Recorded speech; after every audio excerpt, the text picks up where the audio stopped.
This is 2 hours of disturbing South Park episode lore. So sit back, grab a snack, and let's start our video with a deep dive into the complete timeline of Eric Cartman's evil. Cartman is literally the most terrifying character in animated television history. And I'm going to tell you exactly why. This kid has been manipulating, torturing, and destroying people for almost 30 years. He's committed acts that would land any adult in prison for life, and the show keeps finding new ways to make him worse. I need to walk you through his whole evolution because when you see it all laid out chronologically, you realize just how calculated this character's descent into darkness really was. In the early seasons, Cartman was annoying. That's basically it. He was a spoiled, racist, self-centered brat who said offensive things and threw tantrums when he didn't get his way. The other kids didn't like him much, but they tolerated him because that's what kids do with the weird kid in their friend group. He'd make fun of Kyle for being Jewish. He'd brag about stuff he didn't actually accomplish. He'd whine and cry when things didn't go his way. Standard cartoon, bully behavior, nothing that would make you think you were watching the origin story of a genuine psychopath. But here's the thing about early Cartman that people miss. The seeds were always there. Even in those first few seasons, you could see flashes of something darker. He manipulates situations to get what he wants. He shows zero empathy for anyone else's suffering. He lies constantly and convincingly. The creators weren't just making a bratty kid character, they were building something. The showrunners have talked about this transformation in interviews. They said Cartman got meaner over the course of those early seasons, but they were still treating him as a loud but largely ineffective bully. He'd talk big, but usually fail. His schemes would backfire. The universe seemed to punish him for being terrible. That's how cartoon justice works, right? The bad kid learns a lesson or gets what's coming to him. Then came Scott Tenorman Must Die. This episode changed everything. And I mean everything. The creators themselves call it a milestone episode. The moment when Cartman went from being a bratty little kid to probably the most evil child in the world. Those are their exact words. They debated whether they could actually do what they were planning, whether it was okay to have a cartoon child commit acts this horrific. They decided to go for it anyway, and television hasn't been the same since. The setup seems simple enough. Scott Tenorman is a ninth grader who tricks Cartman into buying his pubic hair for $10. Cartman thinks having pubes means he's hit puberty and brags to his friends about it. Stan and Kyle have to explain that you're supposed to grow your own pubes, not buy them. Cartman has been scammed out of his allowance by an older kid who thought it would be funny. Now, most people would just accept the loss and move on. Kyle even tells Cartman to do exactly that. Scott is smarter than you, he says. Just let it go. But Cartman doesn't let things go. That's not how his brain works. He becomes obsessed with getting his money back. And this is where you start to see the difference between early Cartman and what he's about to become. Every scheme Cartman tries fails. He tries to get Scott to give him a refund. Scott refuses and tricks him out of even more money. He tries to set up a situation where Scott will be embarrassed. Scott turns it around and humiliates Cartman instead. He tries to expose Scott's secret to the world. Scott anticipates this and makes Cartman look like an idiot in front of the entire town. At one point, Kenny literally dies from laughing at how badly Cartman keeps losing. Scott burns Cartman's money right in front of him, makes him watch, and something breaks inside Cartman at that moment. You can see it in his face. This isn't about $16 anymore. This is about dominance, about proving that nobody gets to treat Eric Cartman this way and walk away unscathed. Cartman starts planning, real planning. He tells Stan and Kyle he's going to train a pony to bite off Scott's penis. They think he's lost his mind, which is fair. The plan sounds ridiculous. So ridiculous that when Stan and Kyle find out Scott is a big Radiohead fan, they decide to warn him about what Cartman is plotting. They go to Scott's house and tell him everything. And this is where the episode becomes genuinely disturbing because Cartman knew they would do that. He wanted them to betray him. The pony thing was never the real plan. It was bait. Cartman invites everyone to a chili cook-off at the town square. Scott shows up with a bowl of chili he's made using pubic hair from every boy in town. His plan is to trick Cartman into eating it and then reveal the secret ingredient in front of everyone. Classic bully move, humiliation through disgust. Scott is feeling pretty good about himself as he watches Cartman eat spoonful after spoonful. Then Cartman starts talking, and the temperature in the room drops. He explains that he knew Stan and Kyle would warn Scott.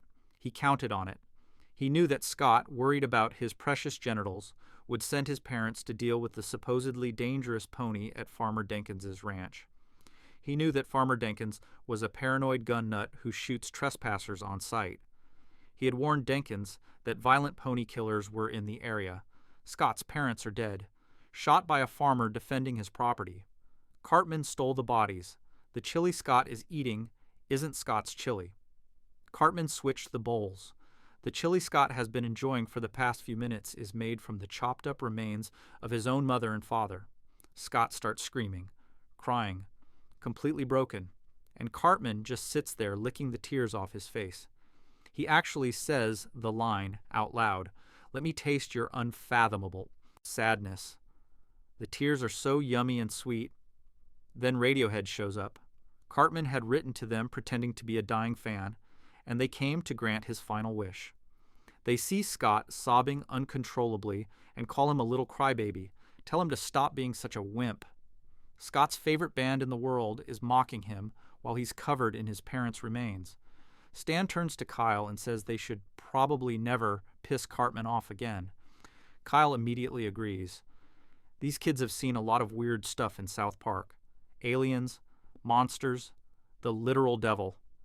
But watching their friend orchestrate the murder of 2 people and feed them to their son as chili? That scared them more than anything. Supernatural ever could. The creators said this episode was made specifically to show how evil Cartman could be when properly motivated. They weren't kidding around. This wasn't cartoon violence where everything resets next episode. Scott Tenorman's parents stay dead. Scott himself ends up in a mental institution. The psychological damage is permanent and real within the show's continuity. But here's where it gets even more messed up. The show wasn't done with this storyline. 9 seasons later, in the episode 201, we get a revelation that changes everything about what Cartman did. It turns out that Jack Tenorman, Scott's father, was also Cartman's biological father, the Denver Broncos right tackle who had an affair with Cartman's mother. The man Cartman had been searching for his entire life, the father he always wanted. Cartman killed his own dad, fed him to his half-brother, and he didn't even know it at the time. Think about what that means for a second. The one thing Cartman has consistently wanted throughout the entire series is a father figure, someone to validate him, someone to make him feel like he belongs, and he murdered that person in the most brutal way imaginable, all because of $16 and wounded pride. The show uses this reveal for comedy, of course. Cartman's reaction isn't grief or horror. It's disgust that he's technically half ginger now, since Scott Tenorman is a redhead. But underneath the joke is something genuinely tragic. Cartman destroyed his own chance at having what he wanted most. He did it to himself, and he can never undo it. Scott Tenorman comes back in that same episode, by the way. He's leading something called the Ginger Separatist Movement. He spent years in a mental institution planning revenge. He's become obsessed with making Cartman pay for what happened. The cycle of violence and hatred that Cartman started with that chili cook-off has created a nemesis who will never stop hunting him. This is what makes Cartman different from other cartoon villains. His actions have consequences that persist across episodes and seasons. The damage he causes doesn't disappear. It accumulates. Scott Tenorman is ruined forever. His parents are gone forever, and Cartman's relationship with his own father was destroyed before it ever had a chance to exist. After Scott Tenorman must die, the show started treating Cartman differently. He wasn't just an annoying brat anymore. He was dangerous. The other characters knew it. The audience knew it. And the writers leaned into that darkness with increasing intensity. Look at what Cartman does to Butters across the series. He convinces Butters to pretend to be dead so he can take his place at a birthday party. He dresses as a robot to manipulate Butters' emotions for weeks. He locks Butters in a bomb shelter and fakes an apocalypse just so he can go to Casa Bonita without him. He uses Butters as a human shield, as a fall guy, as a punching bag. The exploitation is systematic and ongoing. Or look at his treatment of Kyle. This isn't just bullying, it's psychological warfare conducted over decades. Cartman knows exactly which buttons to push. He attacks Kyle's faith, his family, his identity, his self-worth. He gave Kyle AIDS on purpose in one episode, infected him with a disease just to make him suffer. When Kyle needed a kidney transplant, Cartman refused to donate even though he was a match, then tried to sell his kidney on the black market. The really twisted part is that Cartman sometimes seems to genuinely care about the people he tortures. He has moments of connection with Kyle, with Butters, with his mother. But those moments of humanity make the cruelty worse, not better, because they prove that Cartman knows what kindness looks like. He's capable of it. He just chooses evil instead. The show has explored what might be wrong with Cartman from a psychological perspective. In one episode, the dog whisperer, Caesar Millen, comes to South Park and successfully trains Cartman using the same techniques he uses on problem dogs. It actually works. Cartman becomes calm, respectful, well-behaved, but then his mother can't handle the change. She needs Cartman to be dependent on her. She undermines all of Caesar's work and lets Cartman go back to being a monster. That episode ends with Cartman standing at a window, silhouetted against stormy lightning, looking exactly like Damien from The Omen. The visual comparison isn't subtle. The show is telling us that whatever is wrong with Cartman, it's beyond fixing now. The moment for intervention has passed. His mother's enabling has created something that can't be undone. Then there's Mitch Connor. Cartman has this hand puppet that he treats as a separate person. He gives Mitch elaborate backstories about serving in Vietnam, about lost loves, about criminal enterprises. He commits crimes as Mitch and then claims he can't be held responsible because Mitch is a separate entity. The other characters don't know how to respond. Is Cartman pretending? Is he actually dissociating? Does he genuinely believe his hand is a different person?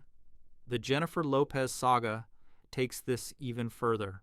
Cartman creates a Jennifer Lopez persona using his other hand. She releases actual songs. She dates Ben Affleck. She becomes a pop star within the world of the show. And Cartman maintains throughout that he has nothing to do with any of it. Jennifer Lopez is doing these things, not him. There's something deeply unsettling about watching a child construct elaborate alternate identities to avoid accountability. It's the kind of behavior that psychologists study in adult criminals. The compartmentalization, the denial, the ability to commit acts and then genuinely believe someone else did them. Cartman might be the most realistic depiction of emerging sociopathy ever put on television. And he's a cartoon child made of construction paper. The post-COVID specials show us two possible futures for Cartman, and both of them are disturbing in different ways. In the original timeline, adult Cartman has become a rabbi with a loving wife and children. He's kind. He's generous. He seems genuinely reformed. But the other characters don't trust it. They've known Cartman too long. They keep waiting for the other shoe to drop, for the manipulation to reveal itself. And here's the really messed up part. Even though this version of Cartman seems sincere, the show never confirms whether his reformation is real or just another long con. In the alternate timeline, Cartman is exactly what you'd expect. Alone, bitter, still scheming, still trying to manipulate Kyle after 40 years. This version makes more sense to everyone who knows him. But there's something sad about it too, because it means Cartman was never capable of change. He was always going to end up this way. The show plays with both possibilities without resolving which one is true. Maybe Cartman really can become a good person under the right circumstances. Maybe the reformed rabbi version is genuine, or maybe he's been planning something for decades and everyone fell for it again. That ambiguity is intentional. It reflects the real uncertainty we have about whether people can fundamentally change. What makes Cartman's evil timeline so compelling is that it feels earned. The show didn't just make him a monster overnight. They built to it. They showed us the warning signs.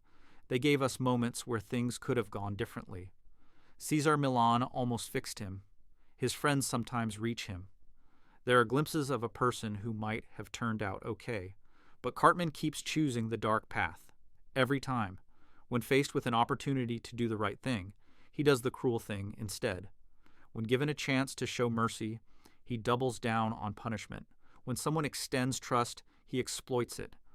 The Scott Tenorman incident wasn't an aberration. It was a revelation. It showed us what Cartman was always capable of becoming. Everything since has just been variations on that theme. Different victims, different methods, same fundamental willingness to destroy anyone who gets in his way. And the show keeps finding new ways to make him worse.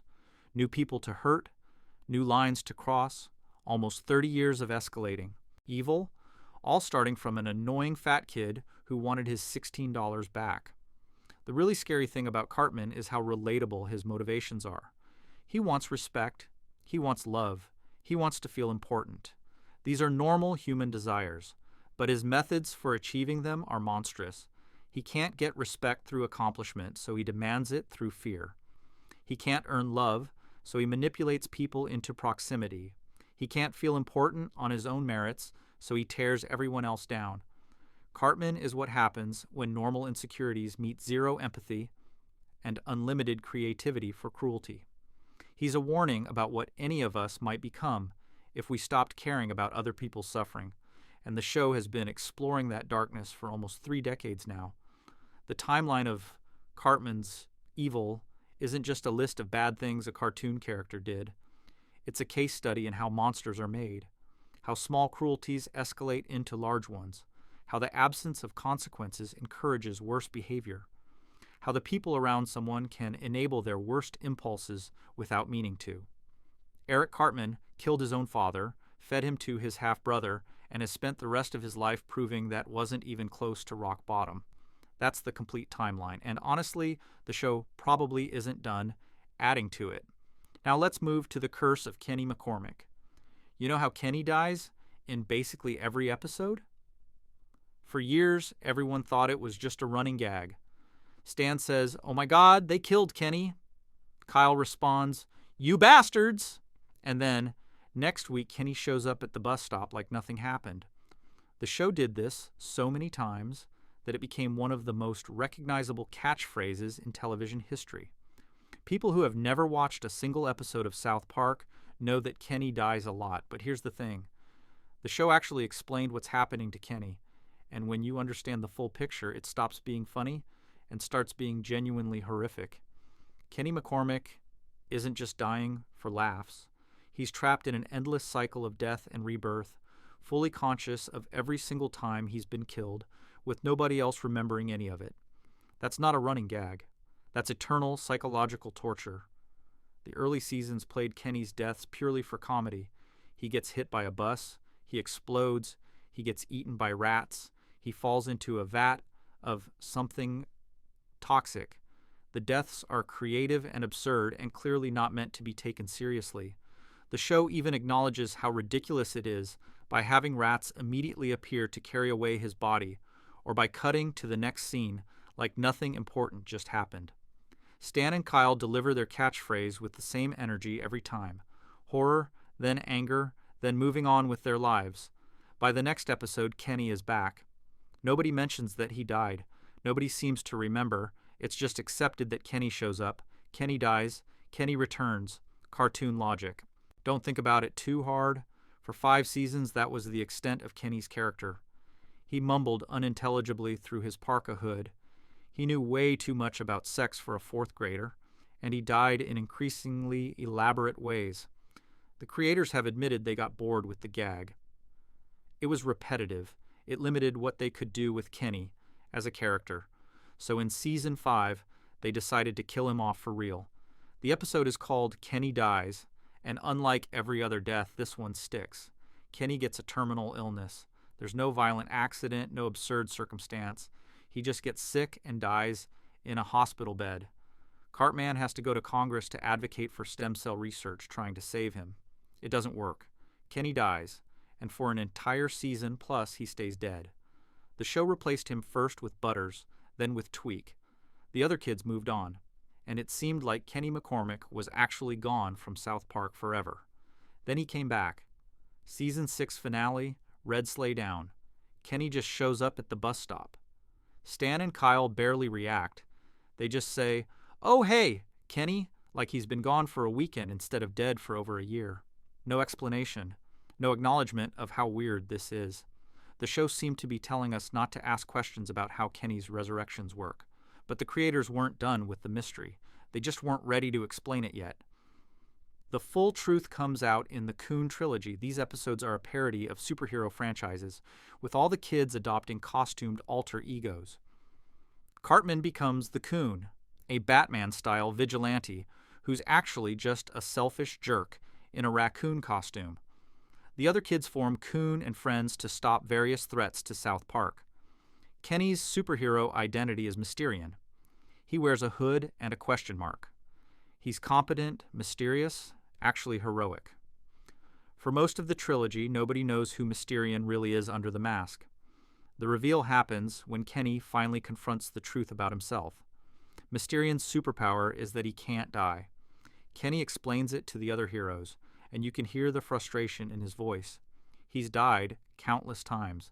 Sometimes he ends up in heaven, sometimes he ends up in hell. But no matter what happens, he always wakes up in his bed the next morning wearing the same clothes like nothing ever happened. And here's the part that breaks him. Nobody remembers. Kenny has watched his friends witness his deaths over and over again. He's seen the horror on their faces, heard them scream his name, felt himself dying in front of them. Then he wakes up and they have no idea it happened. Every single time. For years. Potentially forever. Think about what that does to a person. Kenny carries the memory of every death while the people around him live in blissful ignorance. He could tell them. He's tried to tell them, but they forget immediately. Their minds just reset. Whatever force is bringing Kenny back also erases the memory of his death from everyone who witnessed it. In the Coon trilogy, Kenny demonstrates this in the most disturbing way possible. He shoots himself in the head right in front of his friends. They're horrified. They're screaming. And then the next scene, they've completely forgotten it happened. Kenny is back and they're talking about something else entirely. He's screaming at them to remember, and they look at him like he's crazy. The explanation for Kenny's curse involves his parents and a Cthulhu cult. Before Kenny was born, his parents used to attend meetings of the cult of Cthulhu. They claimed they only went for the free beer, that they weren't actually believers. But something happened at those meetings. Some ritual, some cosmic influence, something that marked their unborn child. Kenny was cursed in the womb with the gift of immortality. Every time Kenny dies, his soul returns to his mother. She gives birth to him again that same night. The new Kenny rapidly ages back to his current form, retaining all his memories and personality. Mrs. McCormick wakes up screaming when it happens. She knows. She mutters under her breath that they never should have gone to those cult meetings. But by morning, even she seems to forget the details. The mechanism is horrifying when you actually visualize it. Kenny gets killed. His mother goes into labor in the middle of the night. She births a new version of her son. That version grows at an accelerated rate until he's back to being a 9-year-old, and nobody except Kenny himself retains any memory of the process. Kenny visits the cult of Cthulhu during the trilogy, trying to understand his condition. He hears their chant. That is not dead which can eternal lie, and with strange aeons even death may die. The words feel familiar to him, like he's heard them before, maybe in some prenatal memory. He goes to the goth kids for an explanation, and they show him the Necronomicon. The cult has been trying to summon cosmic entities for years. Kenny might be connected to something much older and more powerful than anyone realizes. At one point, Kenny begs Cthulhu himself to kill him permanently. His reasoning is that only an immortal can kill another immortal. If a cosmic god ends his life, maybe the cycle will finally break. But it doesn't work. Cthulhu kills him. Kenny wakes up in his bed the next morning. The curse holds. Kenny has tried everything to end his suffering. He's killed himself multiple ways, hoping to find the loophole. He's searched for the source of his power so he can destroy it. He's pleaded with entities that exist outside normal reality. Nothing works. He's stuck. The poverty metaphor adds another layer to Kenny's tragedy. His family is the poorest in South Park. They live in a run-down house on the wrong side of the tracks. His parents are often drunk or absent. His clothes are worn. His life, even when he's not dying, is pretty miserable. Some viewers read Kenny's constant deaths as commentary on how society treats the poor. They suffer, they die, and nobody with power notices or cares.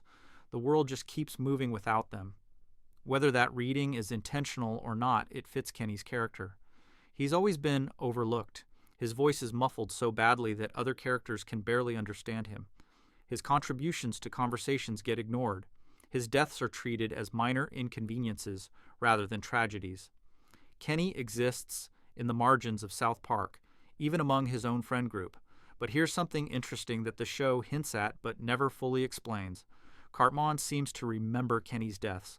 Throughout the series, there are moments where Cartman acknowledges that Kenny dies all the time. In one episode, when someone expresses shock at Kenny's death, Cartman says, "What, Kenny? He dies all the time," with complete nonchalance. He's not surprised, he's not grieving. He's stating a fact that nobody else seems to know. The fan theory that explains this is genuinely creepy. In Season 3, Cartman gets an eye transplant using Kenny's frozen head as the donor. Kenny had died in an earlier episode, and his remains were available. A doctor removes Kenny's eyes and puts them in Cartman's skull. From that point forward, Cartman might literally be seeing the world through Kenny's eyes. And whatever protection those eyes carry, whatever cosmic mark allows Kenny to perceive his own deaths, might have transferred to Cartman. He can remember things that everyone else forgets because he has pieces of Kenny inside him. This theory gets even weirder when you factor in what happens after Kenny's permanent death in Season 5. Cartman, in his grief, mixes Kenny's ashes into milk and drinks them. He doesn't do this on purpose. He thinks it's chocolate milk mix, but the result is that Kenny's ashes are now inside Cartman's body. Kenny starts possessing Cartman from within. At first it's just flashes. Cartman sees visions of Kenny's life, experiences memories that aren't his own. But over time, Kenny starts taking more control. He speaks through Cartman's mouth. He influences Cartman's behavior. The possession storyline culminates with an exorcism that supposedly removes Kenny's spirit. But the eyes are still there, and Cartman still seems to remember things about Kenny that nobody else does. The show never explicitly confirms this connection, but it never denies it either. Cartman and Kenny are linked in ways that go beyond normal friendship. They might share perception on some fundamental level. The post-COVID specials finally do something the show has never done before. They kill Kenny permanently. For real this time. In the future timeline, Kenny has become a wealthy scientist researching the origins of COVID. He dies during a time travel experiment. And this time, he doesn't come back. Days pass, then weeks. His friends gather for his funeral.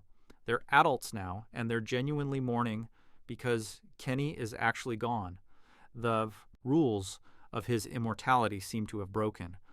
The most obvious explanation is that his mother is too old to give birth anymore. If the resurrection requires her to physically birth a new Kenny, that mechanism stops working once she reaches a certain age. Kenny's curse had an expiration date. He just had to survive long enough to reach it. Except he didn't survive. He died at exactly the wrong moment. And for the first time in his existence, there was no reset button, no waking up in bed, no pretending it never happened. Kenny McCormick died, and he stayed dead. The whole post-COVID plotline revolves around solving Kenny's murder and eventually undoing his death through time travel. The other characters, now middle-aged, finally have to process losing their friend in a permanent way. They've seen Kenny die hundreds of times without caring. Now they have to care, because he's not coming back. There's something poetic and horrible about that. Kenny spent his entire life dying and having nobody remember. The one death that matters, the one death that sticks, Happens when he's 40 years old and his friends have spent decades taking his resurrections for granted. They finally feel loss. They finally understand what Kenny experienced every single time, and it took his actual permanent death to teach them that lesson. The show eventually uses time travel to undo this timeline. Kenny comes back because reality itself gets reset. But for a while there, South Park actually committed to a world without Kenny McCormick. And that world felt emptier. Kenny's immortality raises questions that the show never fully answers. If he's been dying and resurrecting since childhood, how many times has it happened? Hundreds? Thousands? Each death is a trauma he carries alone. Each resurrection is a reminder that his suffering means nothing to the universe. He's trapped in a loop that nobody else can perceive. What does that do to a person's psychology? Kenny seems surprisingly well adjusted for someone experiencing constant death and isolation. He has friends. He has interests.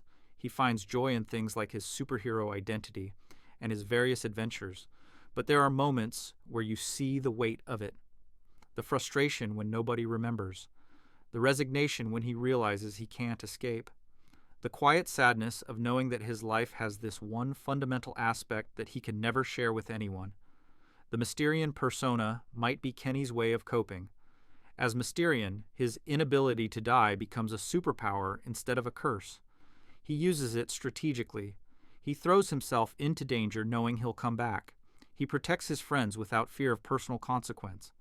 The curse becomes a tool instead of a punishment. But even as Mysterian, Kenny can't escape the loneliness. His superpower is that he can die. That's it.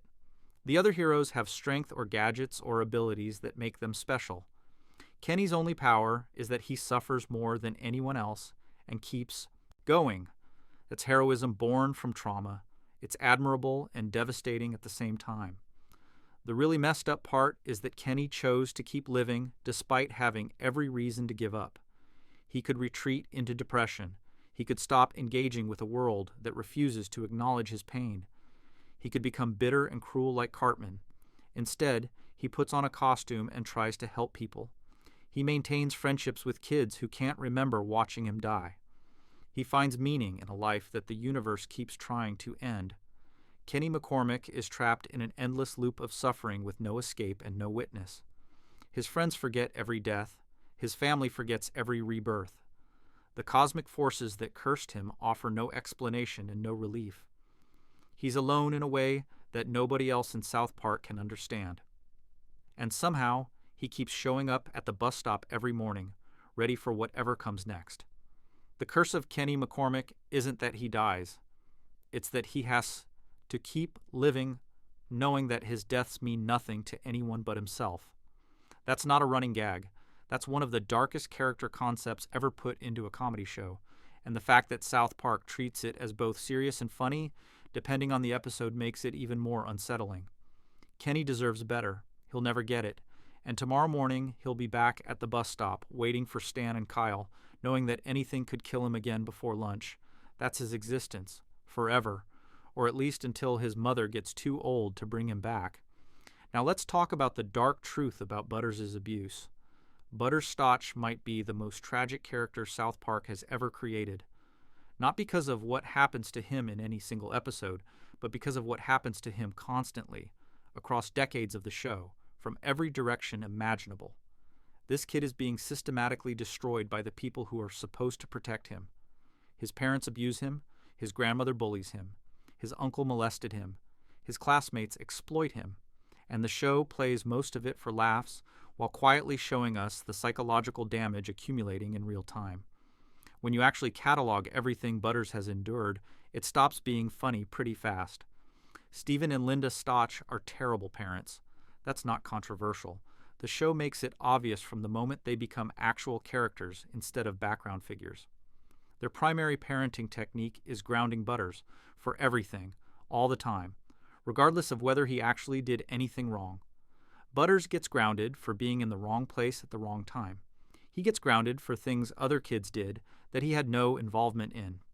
He gets grounded for circumstances completely beyond his control.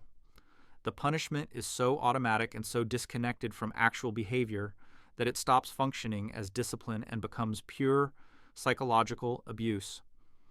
Butters lives in constant fear of being grounded. 2. The point where that fear shapes every decision he makes.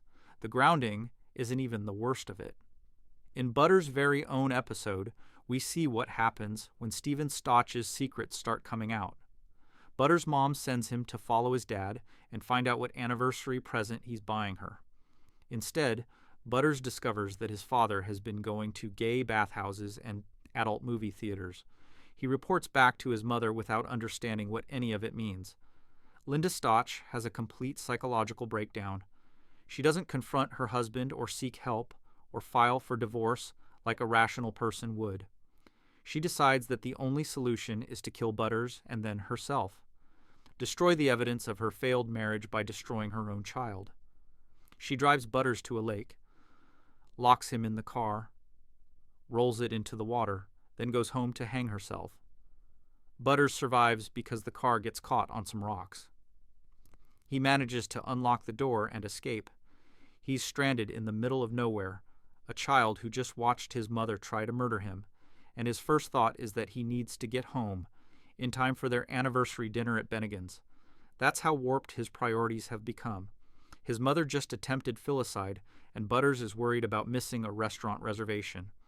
Meanwhile, Linda changes her mind about suicide when Stephen comes home and apologizes. They reconcile. Then they realize they need to cover up what Linda did to their son. So they invent a story about a Puerto Rican man carjacking them and kidnapping Butters. They go to the police, they do interviews, they join support groups with other parents whose children have been abducted or killed. Butters makes it home eventually. His parents are horrified to see him alive. Not relieved, horrified, because now their cover story falls apart. They try to convince Butters to lie and say a Puerto Rican man dropped him off. When Butters gives a speech about how lying is wrong, they're so moved that they hold a press conference and confess everything. Stephen's secret gay life, Linda's attempted murder, the fake kidnapping story. The episode ends with Butters getting his dinner at Bennigan's, while his parents face zero legal consequences for anything.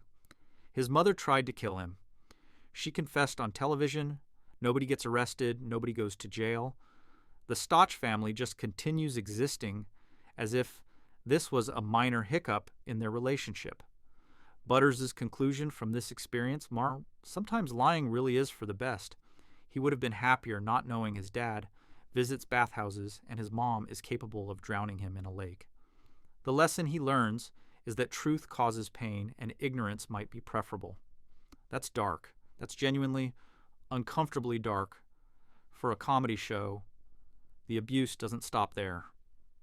Stephen Stotch hits Butters. In Jared Has AIDS, Cartman makes prank calls to Butters' parents pretending to be Butters saying horrible things.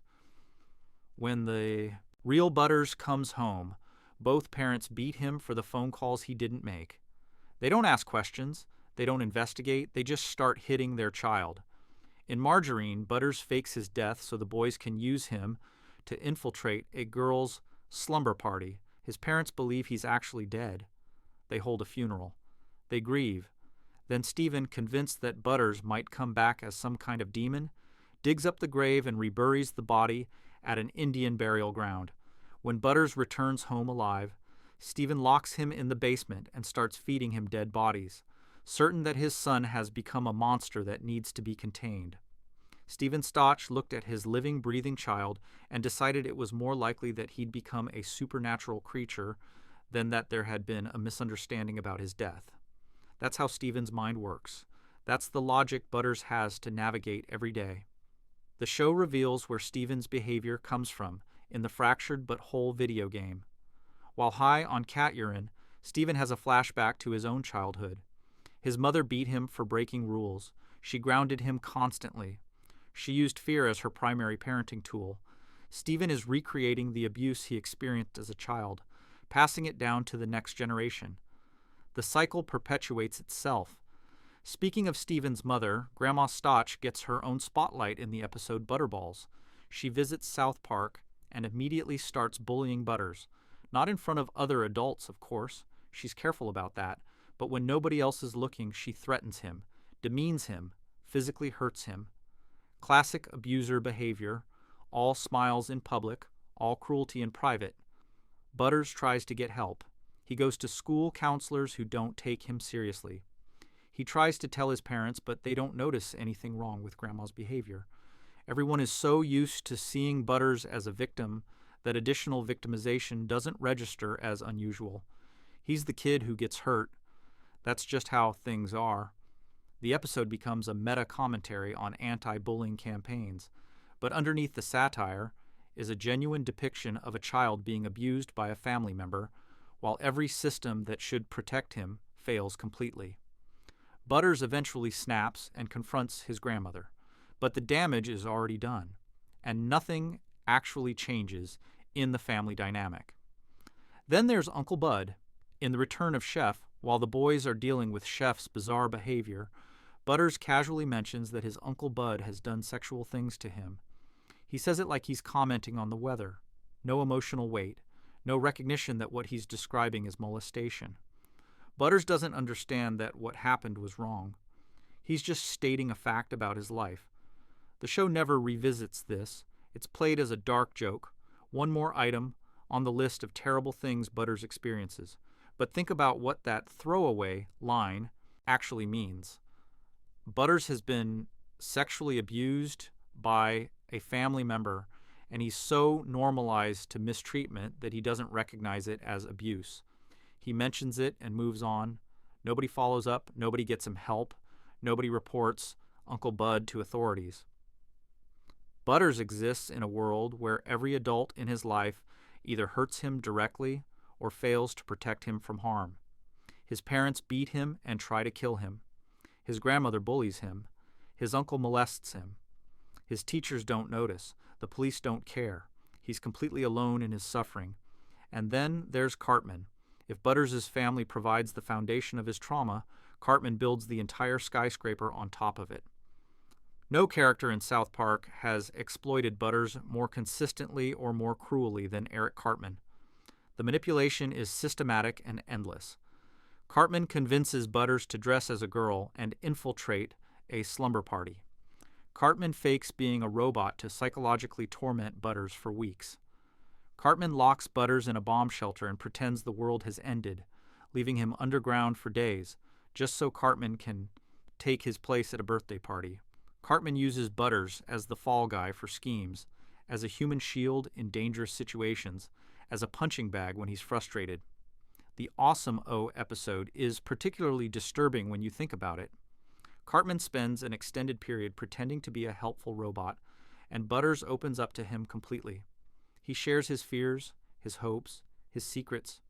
He treats Awesome O like a real friend because Butters so desperately wants a friend who won't betray him, and Cartman is recording everything, planning to use it for blackmail and humiliation.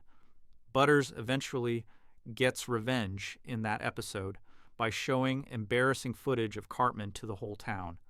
But it doesn't stop Cartman from continuing to exploit him. Nothing stops Cartman. Butters is just too valuable a target. He's trusting, he's gullible, he's desperate for approval.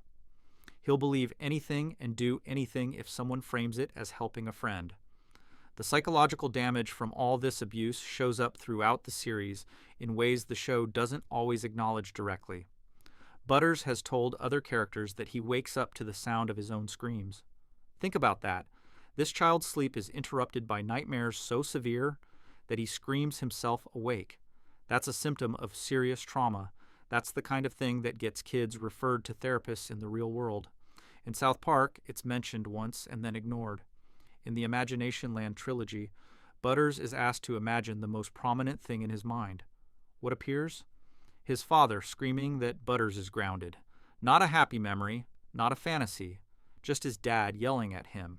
And as the scene continues, the imaginary Steven transforms into a literal monster. That's how Butters perceives his father, as something terrifying that might hurt him at any moment. Butters constantly talks to himself in his father's voice, scolding himself for things he hasn't done yet, anticipating punishments that might be coming. He's internalized the abuse so completely that he's become his own abuser. Even when Steven isn't around, Butters carries the fear and criticism with him. Professor Chaos exists because Butters needs an outlet for his pain. When the boys kick Butters out of their friend group in favor of Tweak, something breaks inside him. He decides that if the world is going to treat him like a villain, he might as well become one.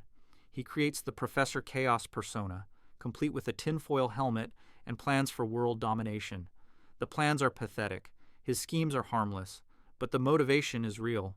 Butters has been hurt so much that he wants to hurt the world back. The tragedy is that even as a supervillain, Butters can't commit to being evil. He's too fundamentally good-natured. He tries to flood the world and ends up mildly inconveniencing a few people. He tries to spread chaos and accidentally improves things. Professor Chaos is Butters' cry for help disguised as a cry for revenge. He wants someone to take him seriously. He wants to matter. He wants the pain he's experiencing to translate into something that affects the world as much as the world has affected him. It never works. Butters goes back to being the victim. The cycle continues. The post-COVID specials show us where this trajectory leads. 40 years in the future, Butters has become Victor Chaos. He's completely insane. He convinces people to invest their life savings in NFTs. He's locked in a psychiatric facility because he's a danger to society. The sweet, naive kid has become something genuinely disturbed. The specials reveal that his parents grounded him in his room for 16 years. Then they abandoned him entirely, left him alone in that house, grounded with nobody coming to check on him. Steven and Linda just moved on with their lives, while their adult son remained trapped in a bedroom, waiting for permission that would never come. No wonder he went insane. The surprise isn't that Butters became Victor Chaos. The surprise is that it took 40 years. The really disturbing thing about Butters' arc is how the show presents it. Most of the abuse is played for comedy. His parents' grounding obsession is a running gag. His exploitation by Cartman is treated as standard cartoon hijinks. Even his mother's murder attempt gets resolved with a trip to Bennigan's. The show acknowledges the darkness without dwelling on it, moving on to the next joke before the implications can fully land. But the implications are there. Every piece of trauma accumulates. Every betrayal leaves a mark. Butters isn't just naive. He's been systematically taught that the world is unsafe and that the people who claim to love him will hurt him. His optimism isn't innocence, it's a survival mechanism. If he accepted how terrible his life really is, he wouldn't be able to function. When Butters gives his little speeches at the end of episodes, the ones where he explains what he's learned, there's always something sad underneath the wisdom. He's processing trauma in real time, trying to make sense of experiences that don't make sense, finding hope in situations that are genuinely hopeless. He's the most resilient character in South Park. He's also the most damaged. The dark truth about Butters isn't any single episode or event. It's the accumulation. It's watching this kid get knocked down over and over again by everyone he trusts and somehow keep getting back up. It's recognizing that his sweetness isn't natural but constructed, a shield against a world that keeps proving it doesn't deserve his trust. Butters Stotch deserves better than the life South Park has given him. He deserves parents who don't hit him or try to kill him. He deserves friends who don't exploit his trusting nature. He deserves to sleep through the night without screaming himself awake. He deserves to grow up into something other than Victor Chaos. He'll never get any of it. The show isn't built for happy endings. Now let's talk about what Woodland Critter Christmas really means. Out of all the Christmas specials South Park has produced over the years, Woodland Critter Christmas stands alone as something genuinely unhinged. The show has done a lot of holiday episodes. Some are heartwarming in their own twisted way. Some satirize Christmas traditions or consumer culture. But this one starts as a Dr. Seuss parody and ends with satanic blood orgies, abortion training, and the birth of the Antichrist. And the whole thing takes place inside Cartman's imagination. That last part is what makes the episode truly disturbing. Everything you're watching, every horrific detail, every escalation from cute to nightmare exists because Eric Cartman invented it for a school assignment. The Woodland Critters aren't just fictional characters in the South Park universe. They're fictional characters created by a fictional character, and they reveal exactly what goes on inside that kid's head. The episode opens with a narrator speaking in rhyming couplets, exactly like How the Grinch Stole Christmas or any other classic holiday special. The boy in the red poofball hat, which is Stan, wanders into a forest and discovers a group of adorable talking animals building a Christmas tree. They have cutesy names based on what they are. Squirrely the squirrel, Rabbity the rabbit, Beavery the beaver, Porcupiney the porcupine. Every animal name follows the same childish pattern. The critters are so sweet it's almost nauseating. They talk about their savior being born and ask Stan to help them prepare a manger. Stan is confused and annoyed, but goes along with it because the narrator keeps pushing the story forward. The whole setup feels deliberately saccharine, like someone watched too many children's Christmas specials and decided to create the most aggressively wholesome version possible. Stan helps the critters. He builds their manger. He puts a star on their tree. And then they ask him for one more favor. Every year, an evil mountain lion kills the pregnant critter before their savior can be born. Would Stan please go kill the mountain lion so Porcupiney can deliver her baby safely? Stan hikes up the mountain and tricks the lion into falling off a cliff. Mission accomplished, except when the lion dies, Stan discovers she was a mother. 3 cubs are now orphaned because Stan killed their mom to protect some woodland creature's religious ceremony. He returns to the critters feeling guilty, but they're not interested in his moral crisis. They're too busy celebrating. And this is where the episode takes its turn. The critters gather in a circle around a fire. They sacrifice Rabbity the rabbit. They eat his entrails. Then they have what they cheerfully call a blood orgy. Stan watches in horror as these adorable animals commit acts of graphic violence and sexual depravity, all while maintaining their cute voices and cheerful demeanor.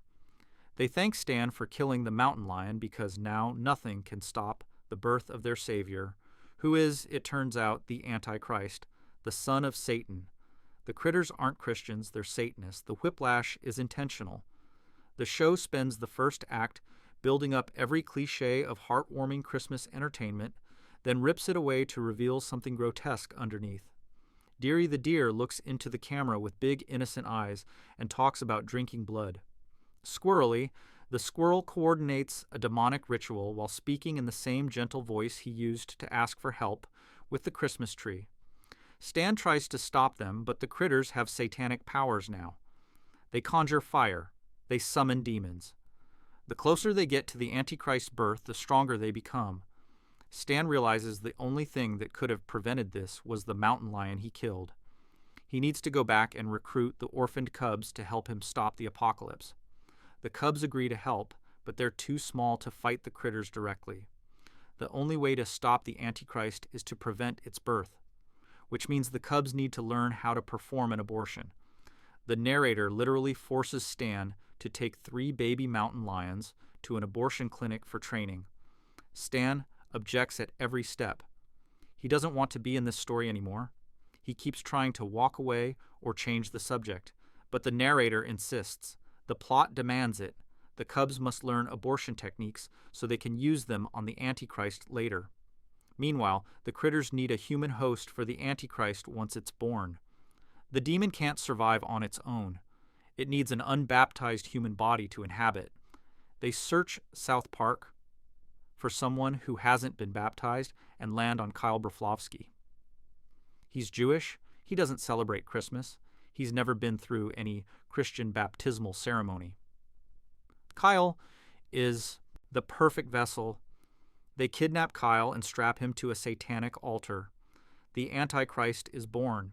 It looks like a hairless, snarling little creature, jabbering nonsense while the critters celebrate around it. Everything is ready for the 1,000 years of darkness to begin. Santa Claus arrives with a shotgun. This isn't metaphorical Santa or some satirical version. This is actual Santa Claus drawn to the scene by the satanic red glow in the sky, carrying a Spas 12 combat shotgun. He asks what's happening, gets the quick version from Stan, and immediately starts executing woodland critters, one by one. Squirrely takes a blast to the chest. Beavery's head explodes. Santa works through the entire group with cold efficiency while they scream in their cute little voices. The Antichrist needs a host to survive. Santa is about to destroy it. But then Kyle, freed from the altar, makes a decision. He wants the Antichrist to possess him. He'll use its power to make the world a better place for Jews. Finally, Christmas will belong to his people. Kyle willingly accepts the demon into his body. His eyes glow. His voice changes. The Antichrist is taking over. And then the story cuts away. We're suddenly in Mr. Garrison's 4th grade classroom. The entire episode has been Eric Cartman reading a story he wrote for a school assignment. Everything we just watched was Cartman's creative writing. Kyle is sitting in class, alive and normal, furious that Cartman used their homework assignment as another excuse to attack him. Mr. Garrison, terrified of getting another angry phone call from Kyle's mother, forces Cartman to give the story a different ending. So Cartman continues.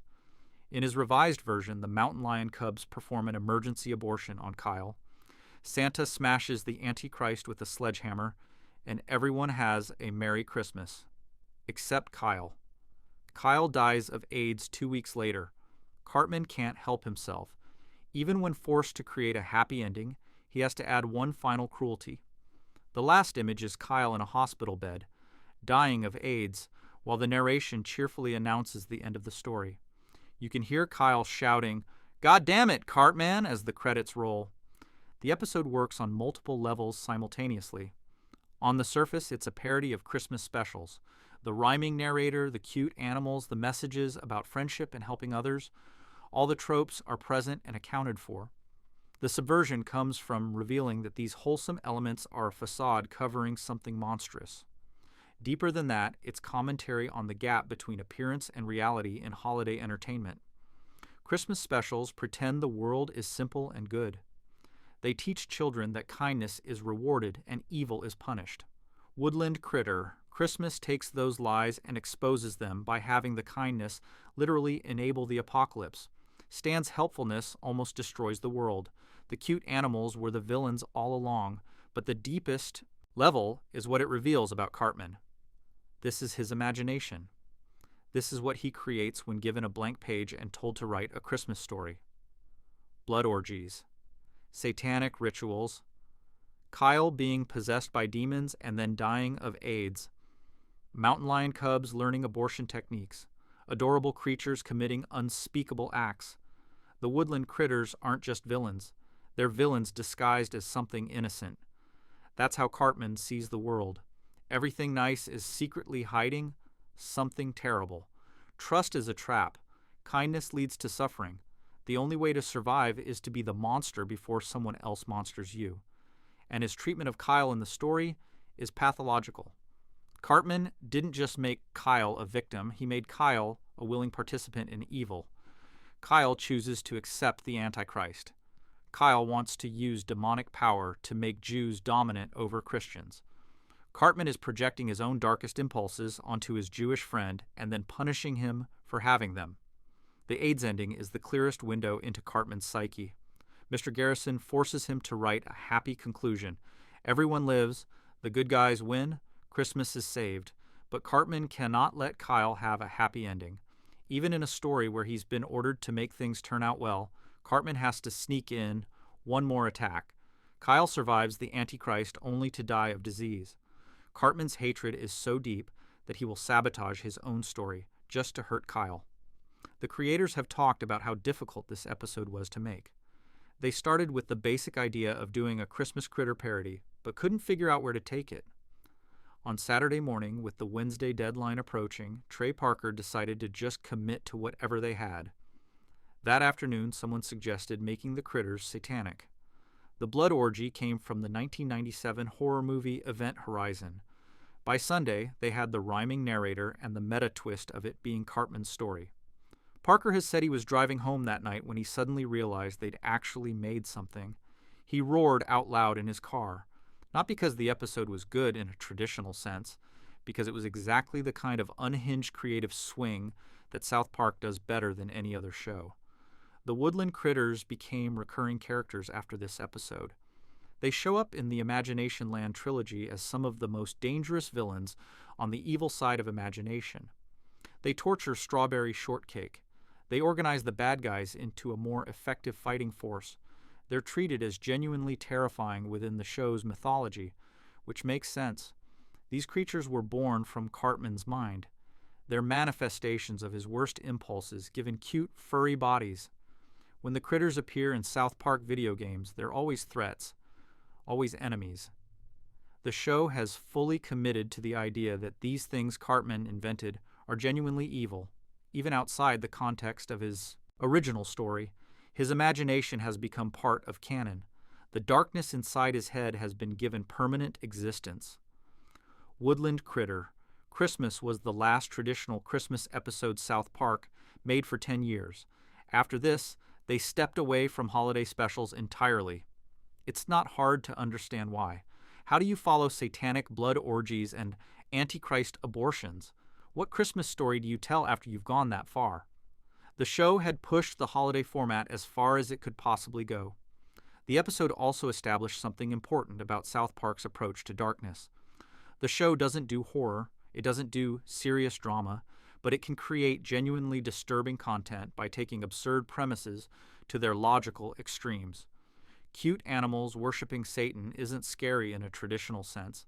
It's unsettling, it's wrong, it creates discomfort without relying on gore or jump scares.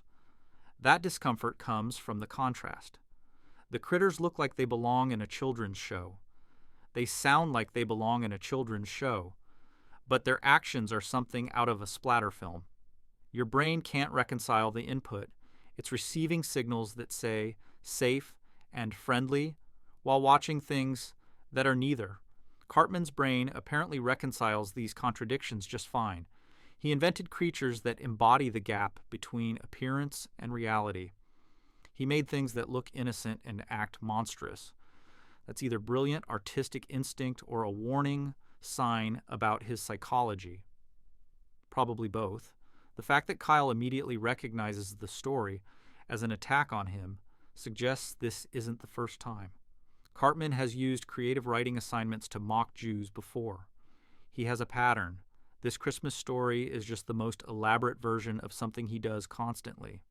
Given paper and pencil and permission to create, Cartman creates weapons aimed at the people he hates. What would a healthy version of Cartman write? What would a Christmas story from a normal child look like?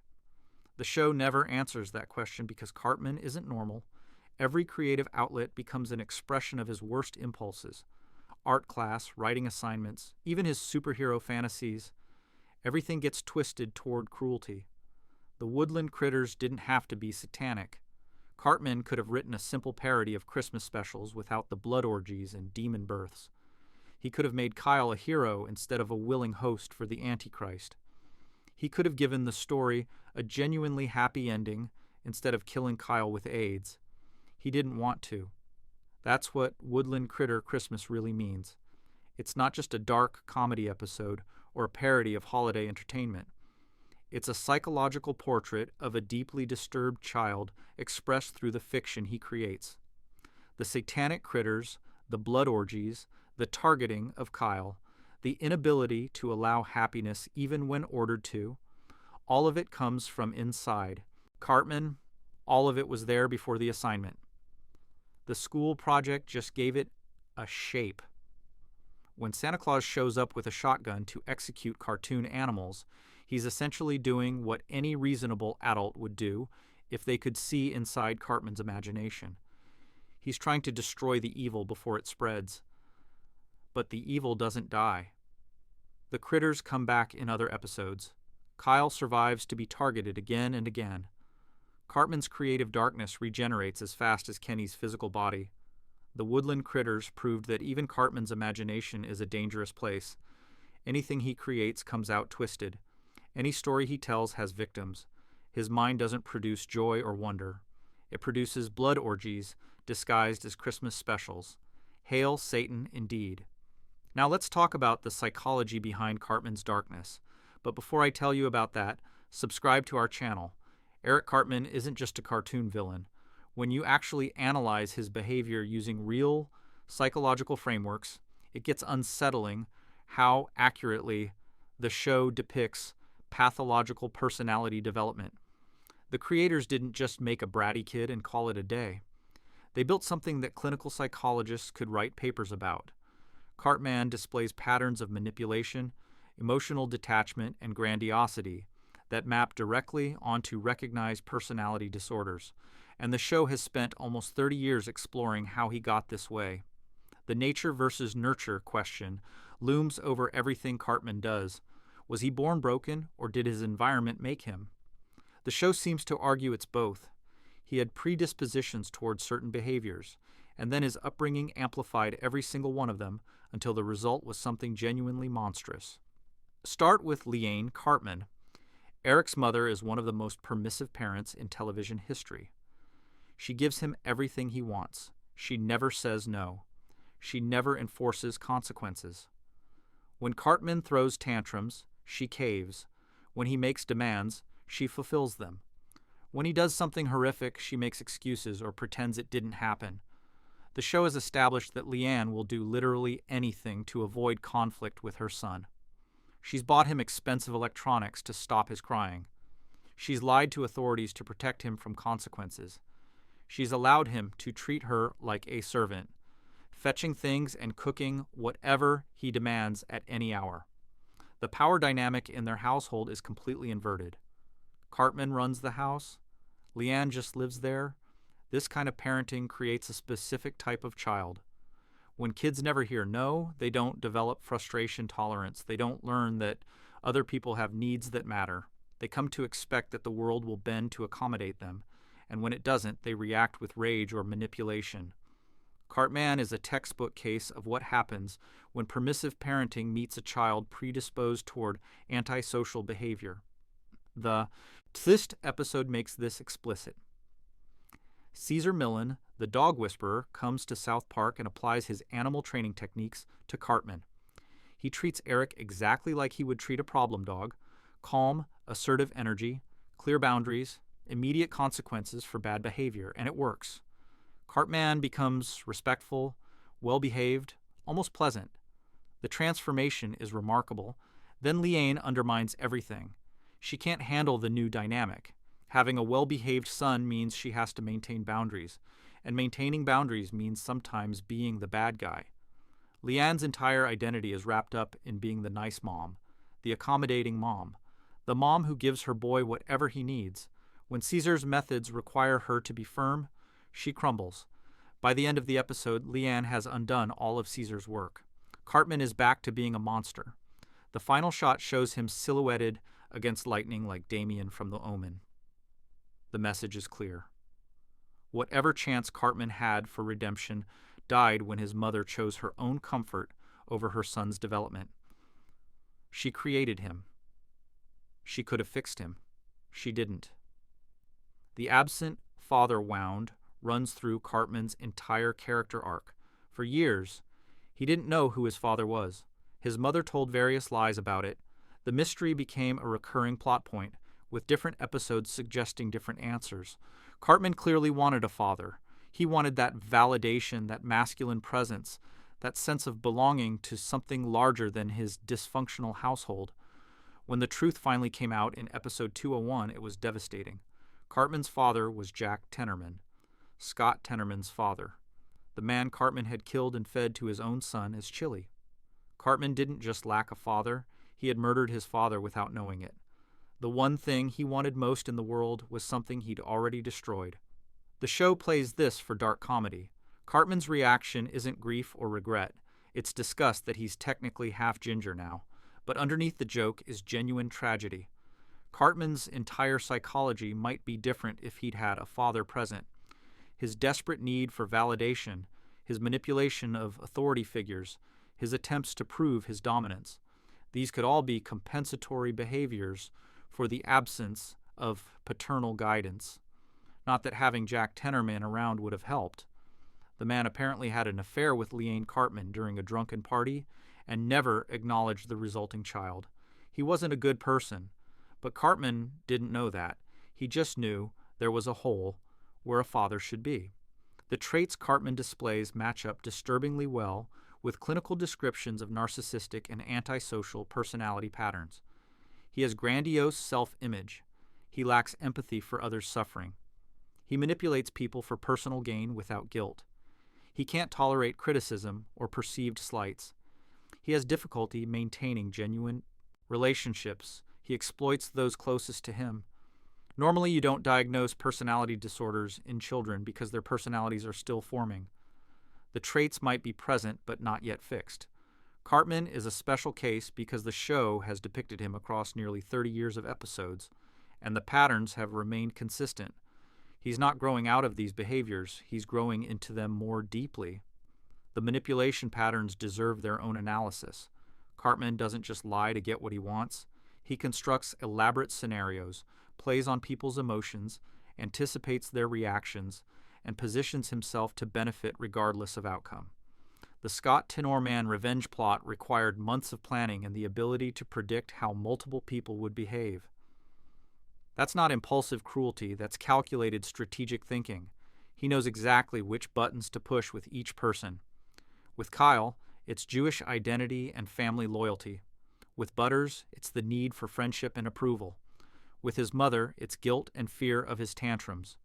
With authority figures, it's playing innocent while subtly steering situations. Cartman reads people and uses what he learns against them.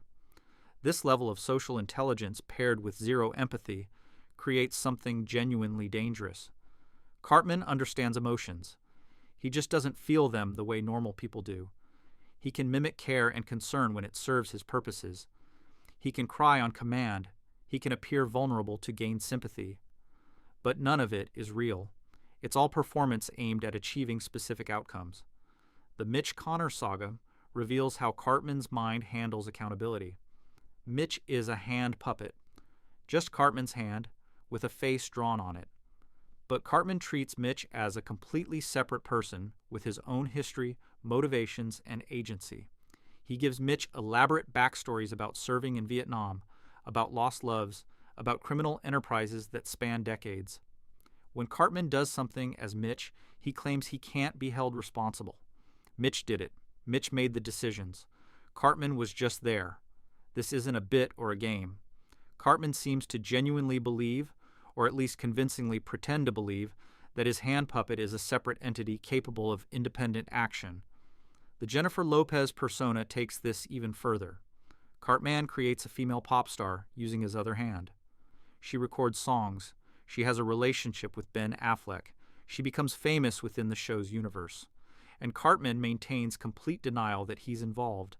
Jennifer Lopez is doing these things, not him. Psychologists call this kind of behavior dissociation, the creation of alternate identities to contain actions the primary self can't accept. People with certain disorders literally experience their alternate states as separate people. They can commit acts and then genuinely believe someone else did them. Whether Cartman truly experiences this or is just running an elaborate con is never clarified. The ambiguity itself is disturbing. There are moments throughout the series where Cartman shows capacity for genuine emotion.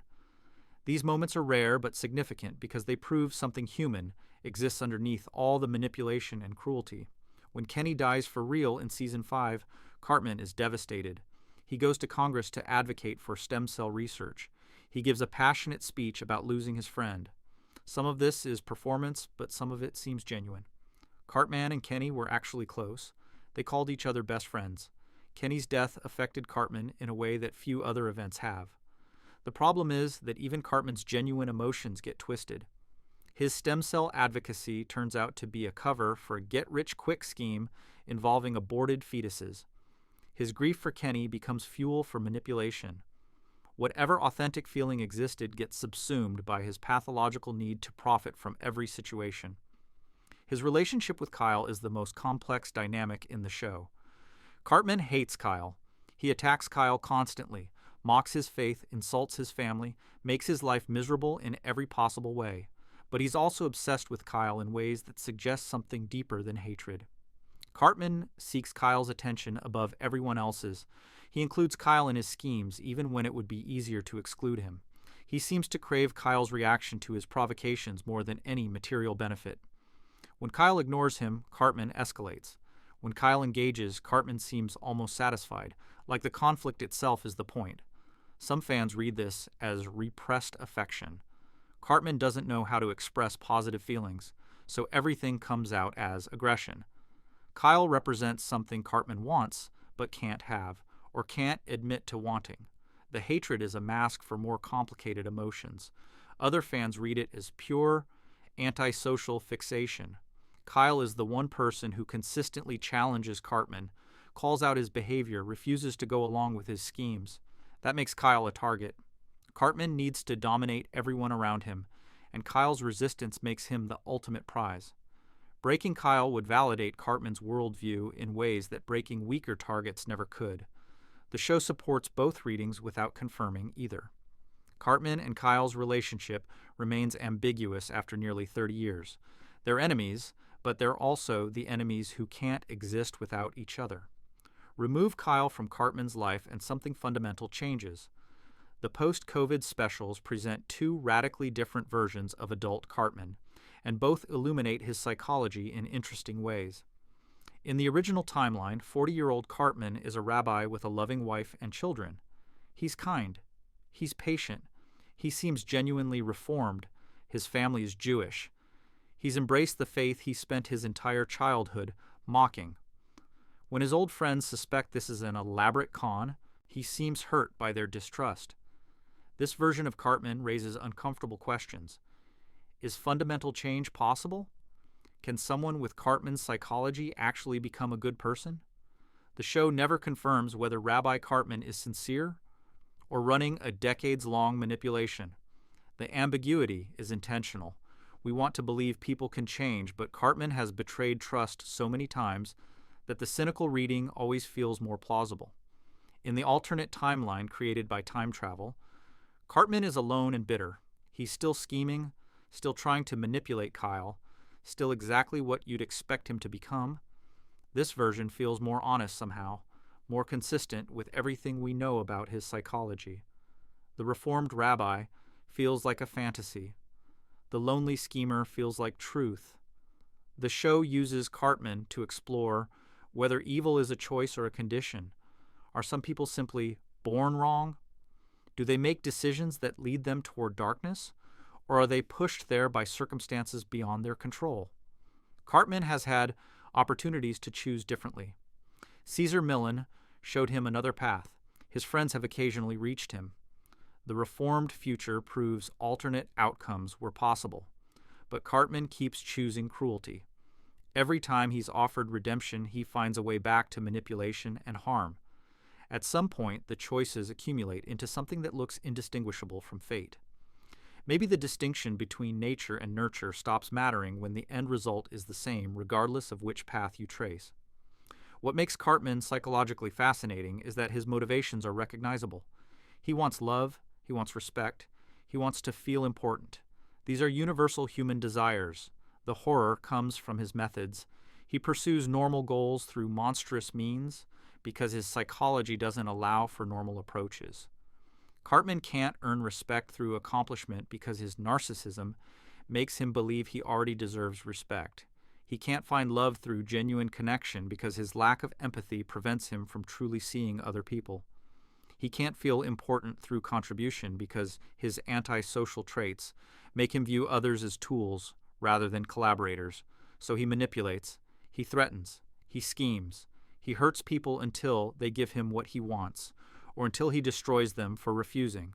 It's the only toolkit he has. A normal person with Cartman's intelligence would achieve great things. Cartman achieves only chaos because his psychology corrupts every capability he possesses.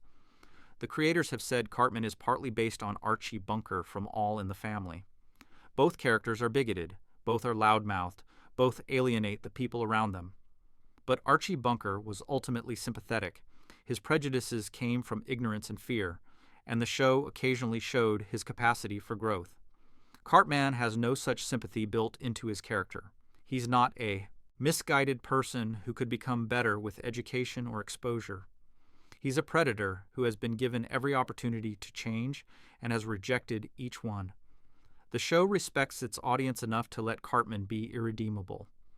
That's rare for television, where even villains usually get redemption arcs or sympathetic backstories that explain away their actions. Cartman's backstory explains but doesn't excuse. Permissive parenting made him worse. The absent father created wounds he can't heal. His personality predispositions found the perfect environment to flourish. We understand how he became what he is. Understanding doesn't create obligation to forgive. The psychology behind Cartman's darkness ultimately comes down to a broken reward system. Normal people feel good when they help others, when they connect genuinely, when they contribute positively. Cartman feels good when he wins, when he dominates, when he destroys. His brain rewards the wrong behaviors it always has. And without that internal compass pointing toward prosocial action, all his intelligence and creativity become weapons. South Park has been charting the progression of a genuine sociopath for almost 3 decades. They've shown his origin. They've shown his methods. They've shown glimmers of what he might have been under different circumstances. And they've been honest enough to show that none of it matters. Cartman is what he is. He'll keep being what he is. And the world around him will keep suffering for it. That's the psychology. That's the darkness. A child who never learned that other people are real, given decades to perfect his predatory skills, with no effective check on his behavior and no genuine motivation to change. Eric Cartman is the most realistic depiction of emerging antisocial personality ever put on screen. The fact that he's made of construction paper and voiced by a guy doing a funny voice doesn't make the portrayal any less accurate. It just makes it easier to laugh at. And maybe that's the scariest part. We laugh because the alternative is recognizing how many real Cartmans exist in the world, wearing better disguises. Now let's break down every time South Park crossed the line. Don't forget to subscribe to our channel. South Park has been pushing boundaries since 1997. But some episodes didn't just push boundaries, they obliterated them. These are the moments that made even hardcore fans pause and wonder if maybe the show had finally gone too far. The thing is, going too far was always the point. The creators have said repeatedly that nothing should be off limits in comedy. But that philosophy comes with a cost. Some of these episodes genuinely disturbed people. Some made audiences confront things they desperately didn't want to think about, and some just felt cruel. Let's start with Human Centipede. The Human Centipede was already one of the most disturbing horror movies of the 2000s. The premise is simple and stomach-turning. A mad scientist surgically connects people mouth to anus, creating a chain of human beings forced to share a single digestive system. It's body horror at its most visceral. When South Park decided to parody this, they didn't soften anything. They made it worse. Kyle gets kidnapped by Apple because he didn't read the iTunes terms and conditions. Turns out that buried in page 57 of the agreement is a clause saying Apple can use customers in experimental procedures. Kyle wakes up sewn to 2 other people. He's the middle segment of the Human Centipede. A Japanese man is connected to his mouth. A woman is connected behind him. They're literally a human iPad that Apple is testing. The show doesn't cut away from the implications. When the front person eats, Kyle has to swallow what comes out. When Kyle's body processes food, the person behind him receives it. The episode depicts this with sound effects, visual suggestions, and Kyle's horrified reactions. It's not shown explicitly, but your brain fills in every disgusting detail. That's almost worse than seeing it directly.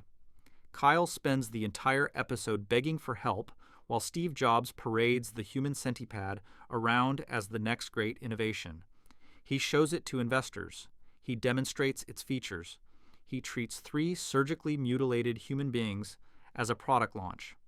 The satire is about how tech companies abuse user agreements and treat customers as resources to be exploited. But the delivery system for that satire is watching Kyle suffer through one of the most degrading experiences imaginable. The episode ends with Kyle finally freed, traumatized beyond measure. He's been literally connected to strangers' digestive systems for days. That's the kind of psychological damage that doesn't just disappear. But next episode, Kyle is back to normal. The show moved on even if Kyle probably shouldn't have been able to. Then there's the China program, This episode became infamous for a specific scene that many networks refused to air in reruns. The boys are upset that Indiana Jones and the Kingdom of the Crystal Skull ruined their childhood hero. Cartman and the others keep having nightmares about what happened to Indiana Jones. The nightmares are depicted as Indiana Jones being violently assaulted by George Lucas and Steven Spielberg. The scene is shot-for-shot recreation of a brutal assault scene from a different movie. Lucas and Spielberg are shown attacking Indiana Jones in a hotel room. The implication is graphic, the imagery is disturbing, and it goes on for an uncomfortable amount of time. South Park is saying that what the filmmakers did to the Indiana Jones franchise was comparable to this level of violation. That's how betrayed the creators felt about Crystal Skull. The scene works as hyperbolic comedy in the moment, but it crosses a line that even South Park rarely crosses. It depicts real living people committing acts of violence. George Lucas and Steven Spielberg didn't give permission for this. They turned into characters assaulting beloved fictional characters as a metaphor for creative betrayal. Comedy Central edited the scene heavily in some markets and refused to air it at all in others. Here's the thing that makes the scene especially controversial. The creators used actual filmmakers' likenesses to depict acts that, in any other context, would be criminal. The defense is that it's clearly satire. Nobody thinks the real Lucas and Spielberg did these things, but the visual is so intense that the satire becomes secondary to the shock. Stanley's Cup might be the cruelest episode South Park has ever made. Stan becomes the coach for a pee-wee hockey team. The kids are terrible. They lose every game by absurd margins. One of the kids, Nelson, is dying of cancer. The team decides to dedicate their season to Nelson. They're going to win the championship for him before he dies. It's every sports movie cliche rolled into one setup. The team makes it to the final game. It's the classic underdog story. Nelson is in the stands, barely alive, supported by his parents and medical equipment. The team is losing badly, but then they start to rally. The score gets closer, the music swells. Everything is building toward that classic, inspirational moment where the dying kid gets to see his team win. They lose, brutally. The final score is something like 32-4. The other team, which consists of kids who are clearly 4 or 5 years older and way more skilled, celebrates their easy victory. Stan's team stands there devastated, and Nelson dies in the stands, watching his team get destroyed. He literally dies during the game. His heart gives out as "We Are the Champions" plays ironically over the brutal defeat. The episode ends with Stan's team crying, Nelson's parents grieving, and absolutely no redemption or silver lining. Just a dead kid whose final wish was to see his team win, and they didn't. The show took every inspirational sports movie trope and inverted it into something genuinely heartbreaking. Think about what that means as a creative choice. Most shows would give Nelson his dying wish. Even South Park, known for darkness, could have let this one thing turn out okay. Instead, they committed to the bit. Life isn't fair. Dying kids don't get magic moments where everything works out. Sometimes you just lose, and someone you care about dies, and that's the end of the story. The episode made a lot of viewers genuinely angry, not because it was offensive in the typical South Park way, because it felt needlessly cruel. The show had created a sympathetic dying child character specifically to deny him any comfort. That's not satire. That's just mean. Britney's new look takes on celebrity culture by literally destroying Britney Spears. This episode aired in 2008, during the peak of Britney's public breakdown. The media was obsessed with her struggles. Paparazzi followed her everywhere. Every mistake, every crisis, every moment of suffering was turned into entertainment. South Park decided to comment on this by showing what happens when that kind of attention becomes literally fatal. In the episode, Britney tries to kill herself with a shotgun. She survives, but half her head is missing. Her brain is exposed. She can barely speak. She's literally mutilated beyond recognition. And the media doesn't stop. They keep photographing her. They keep following her. They keep demanding interviews and performances. Nobody seems to notice or care that this woman is missing half her skull. The image of Brittany with her head blown apart, gurgling nonsense while people ask her questions, is genuinely disturbing. It's played for dark comedy, but there's real horror underneath. The show is saying that celebrity culture was already doing this to Brittany. The physical mutilation is just making the metaphor literal. The episode reveals that South Park has been sacrificing celebrities to ensure good harvests. Every few years, society picks someone successful and tears them apart as ritual human sacrifice. Brittany is just the latest victim. The media circus, the public humiliation, the obsessive documentation of her suffering. It's all part of an ancient practice disguised as modern entertainment. Brittany eventually sacrifices herself by jumping from a building. Half-headed and broken, she leaps to her death while photographers capture every moment. The town celebrates. The crops will be good this year, and everyone moves on to finding the next celebrity to destroy. The episode works as satire of how celebrity culture chews people up and spits them out, but it also felt exploitative in its own way. South Park was doing a version of what they were criticizing, using Brittany's real-life struggles as material for entertainment. The defense is that they were making a point. The criticism is that they were still profiting from a woman's very public mental health crisis. Dead Kids takes on school shootings in the most South Park way possible, by making them completely normal. This episode aired in 2018 after decades of increasing school gun violence in America.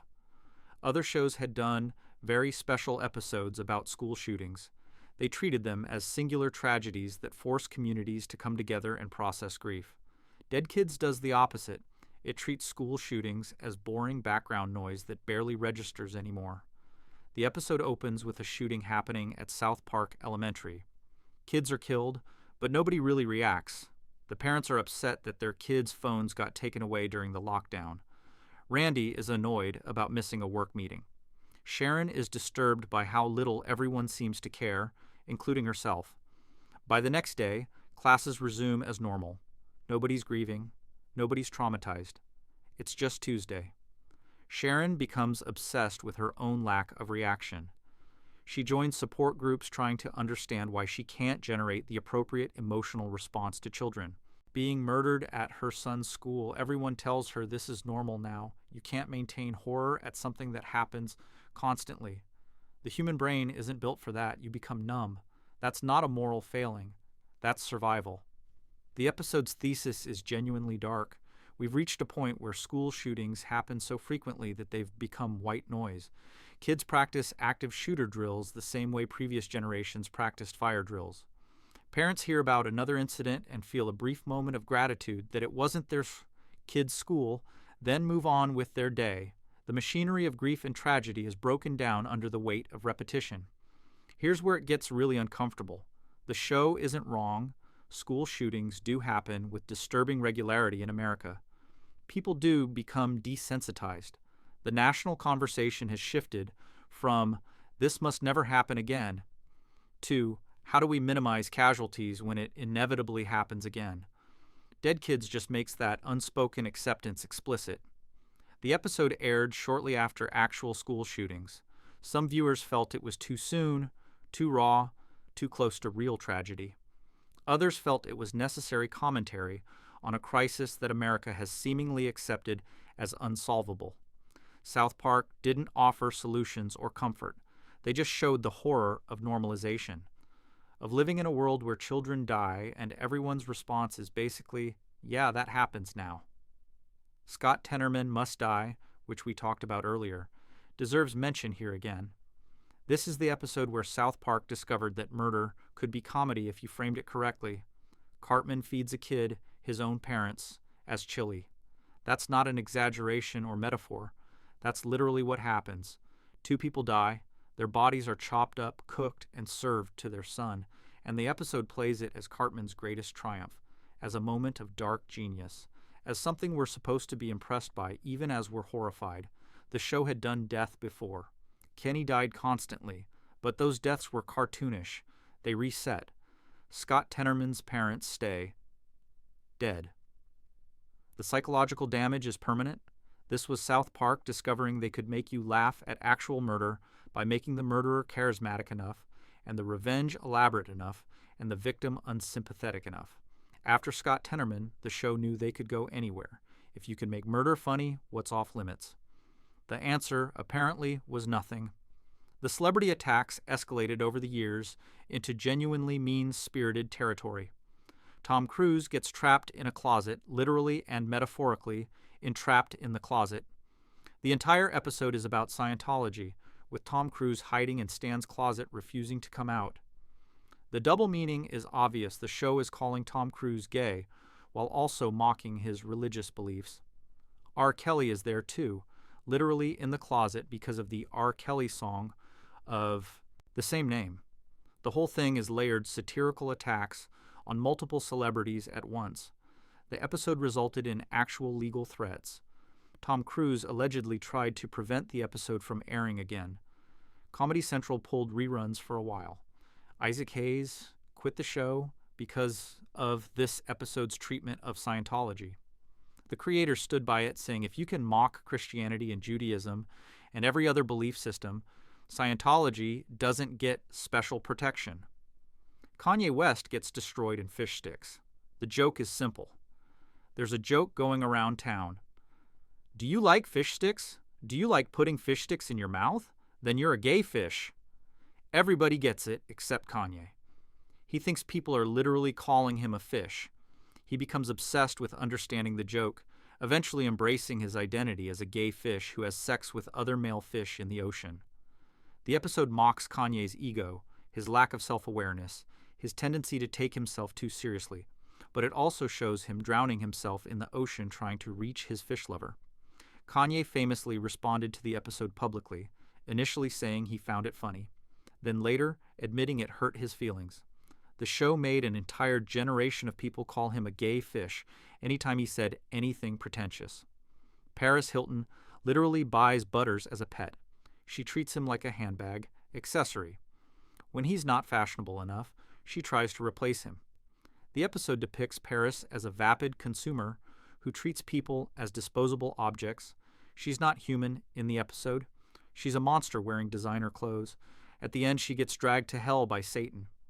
Literally. The Prince of Darkness decides she's too evil even for regular Earth existence. These aren't gentle parodies. They're assassination pieces. The creators find the thing the celebrity seems most sensitive about and turn it into a 20-minute destruction sequence. Sometimes there's legitimate social commentary underneath. Sometimes it just feels like punching people because the show has the platform to do it. The religious figure controversies could fill their own video. Jesus appears regularly throughout the series. He has a public access talk show. He fights Satan in boxing matches. He gets crucified again in various episodes.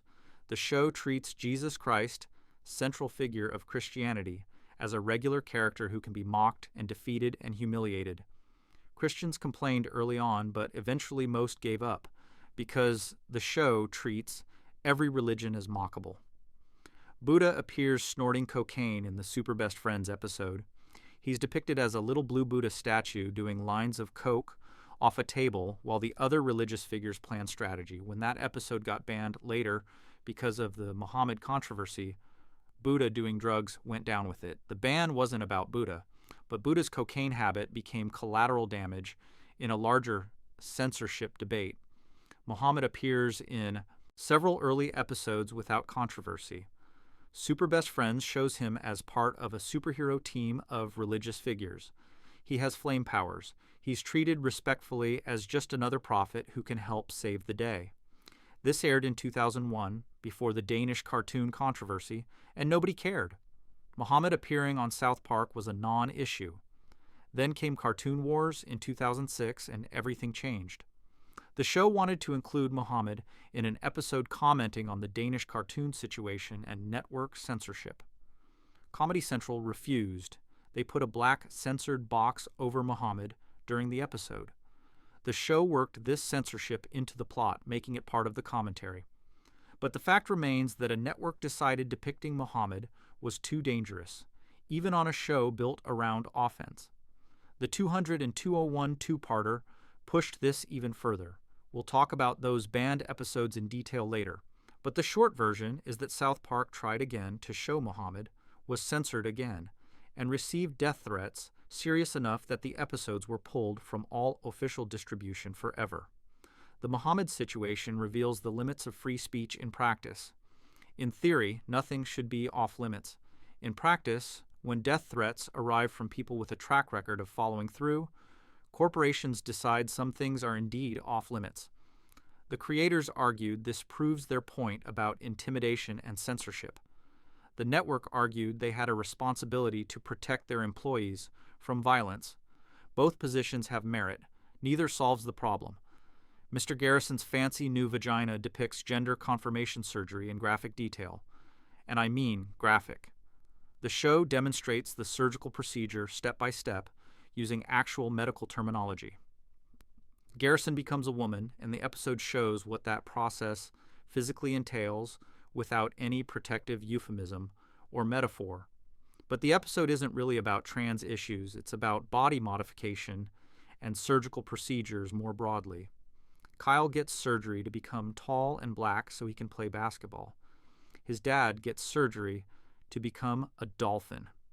The episode equates all three transformations as equivalent choices, which understandably upset trans viewers who felt their real experiences were being mocked by comparison to absurdist fantasy surgeries. The episode walks a line between legitimate commentary on body autonomy and what feels like just excuse to show disturbing medical procedures. You could argue it's satirizing people who expect surgery to solve complex identity issues. You could argue it's mocking trans people by putting their real medical needs alongside dolphin transformation fantasies. The show probably intended both readings. That ambiguity is part of what makes it controversial. Here's the thing nobody talks about with these boundary-crossing episodes. Some of them aged poorly. Some of them felt mean at the time and feel meaner now. The creators have occasionally acknowledged going too far. They've said they regret some jokes, but they've never apologized for the philosophy that let those jokes happen in the first place. South Park's stance has always been that offense is subjective, and nothing should be protected from mockery. If you can make fun of Christians and Jews and Mormons, you should be able to make fun of Muslims and Scientologists and every other belief system. If you can mock straight people, you should be able to mock gay people. If you can satirize white celebrities, black celebrities don't get special protection. That philosophy assumes comedy is a level playing field where everyone starts with equal power and equal social positioning. In reality, some groups face more systemic discrimination than others. A joke about a marginalized community lands differently than a joke about a dominant one. South Park treats this concern as oversensitivity rather than legitimate social analysis. Whether that makes the show brave or irresponsible depends on who you ask. The creators would say both can be true simultaneously. You can make important points and cause real harm. You can push boundaries and cross lines. You can be right about the principle and wrong about specific applications. But here's the really messed up part about all these line-crossing moments. They work.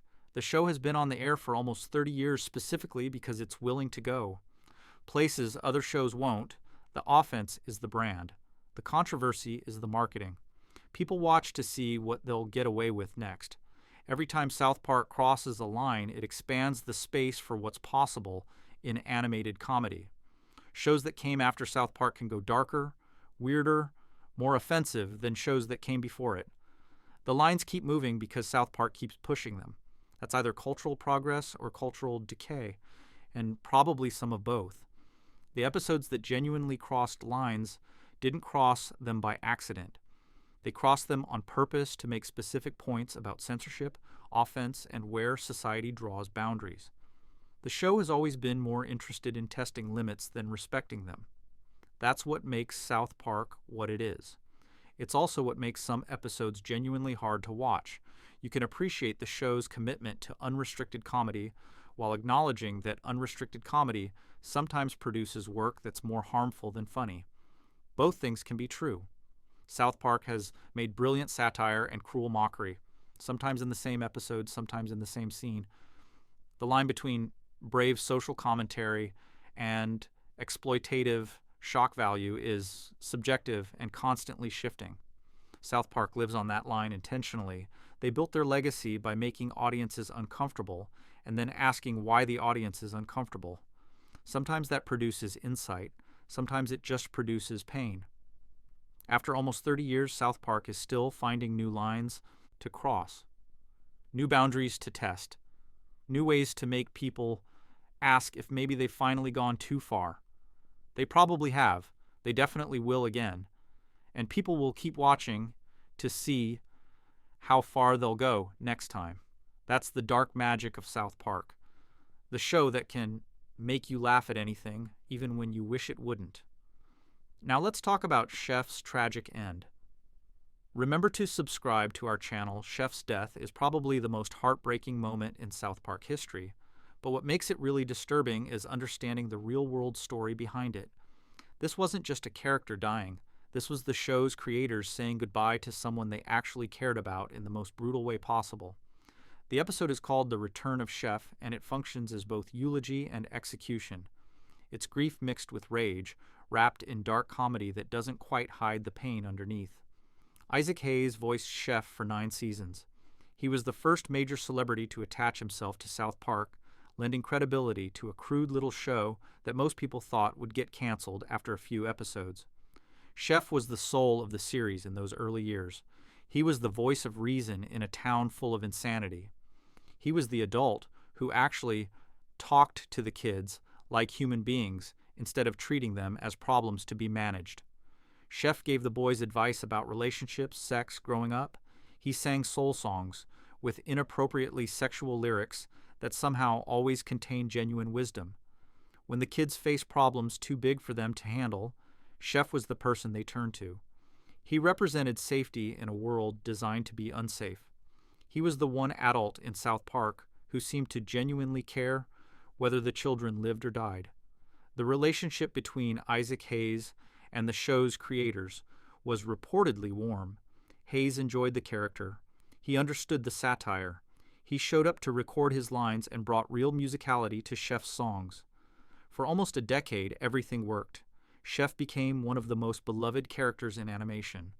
Hayes became wealthy from the role.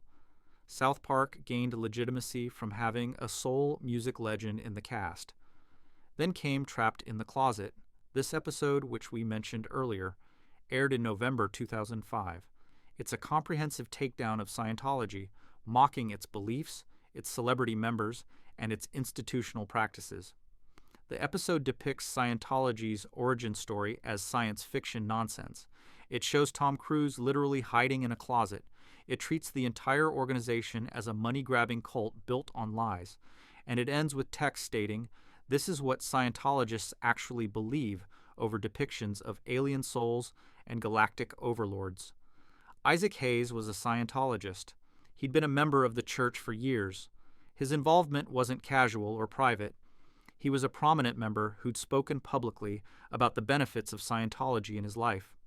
When South Park decided to attack his religion with the same merciless satire they'd applied to every other belief system, Hayes faced an impossible situation. For 3 months, Hayes said nothing publicly about the episode. He kept showing up to record new Chef dialogue. He participated in promotional events for the show. On the surface, everything appeared normal. The creators have said they talked to Hayes before the episode aired, explaining what they were planning. Hayes reportedly said he understood. He knew how South Park worked. Nothing was sacred. If they could mock Christianity and Judaism and Mormonism, Scientology didn't get special protection. Then in March 2006, Hayes released a statement. He was quitting South Park because he could no longer tolerate the show's religious intolerance and bigotry. The statement condemned the show's mockery of various faiths and said Hayes' conscience wouldn't allow him to participate anymore. It was formal, righteous, and very obviously not written by someone who'd been fine with 9 seasons of religious satire until his own religion got targeted. The statement felt wrong to people who knew Hayes. The wording was stiff and corporate. The timing was suspicious, coming months after the Scientology episode and days after Hayes suffered a stroke. Friends and colleagues suggested Hayes might not have written it himself, that the church might have pressured him, or even crafted the statement without his full participation. Hayes never clarified. He never gave interviews explaining his decision in his own words. He just disappeared from the show. The creators were hurt and angry. Matt Stone said in interviews that he and Trey Parker had watched Hayes laugh at jokes about Catholics, Jews, Mormons, and Muslims for years. They'd watched him perform songs mocking Jesus Christ. Hayes had cashed checks while South Park savaged every religion imaginable. But when the show treated Scientology the same way it treated everything else, suddenly that was intolerance and bigotry. The hypocrisy stung. Stone famously said, "This is 100% having to do with his faith in Scientology. He has no problem, and he's cashed plenty of checks, with our show making fun of Christians." So the creators had a problem. Chef was integral to South Park. You can't just pretend a major character never existed. But they weren't getting Isaac Hayes back. They needed to write Chef out of the show permanently, and they weren't feeling generous about how they did it. The return of Chef opens with the kids excited that Chef has returned to South Park after being away for a while. They run to greet him at his house, but something's wrong immediately. Chef's voice sounds off. His responses don't quite match the questions. He keeps steering every conversation towards sex in ways that feel mechanical rather than natural. The kids notice but don't understand what's happening yet. What the audience notices, if they're paying attention, is that Chef isn't speaking in complete sentences. His dialogue is spliced together from old episodes. The creators went through 9 seasons of Isaac Hayes recordings and cut up his dialogue, reassembling it into new sentences. It's technically Chef's voice, but it's Frankenstein's monster. The words are there, but the soul is gone. This technique is the first attack. The show is demonstrating what cults do. They take someone you love and they reprogram them. The person looks the same, sounds the same, at least superficially, but they're speaking someone else's words. Their personality has been replaced with scripted responses that sound increasingly wrong the more you listen. The boys follow Chef and discover he's joined something called the Super Adventure Club. This organization is a thinly veiled parody of Scientology, reimagined as a group of world travelers who molest children in various countries. The cult leader explains their belief system. They think sex with children allows them to live forever by absorbing the children's life force. It's deliberately offensive, mapping Scientology's actual practices onto the most horrifying possible activity. The boys realize Chef has been brainwashed. He's been taken by an organization that filled his head with nonsense and turned him into someone who does terrible things while believing it's enlightenment. They try to rescue him.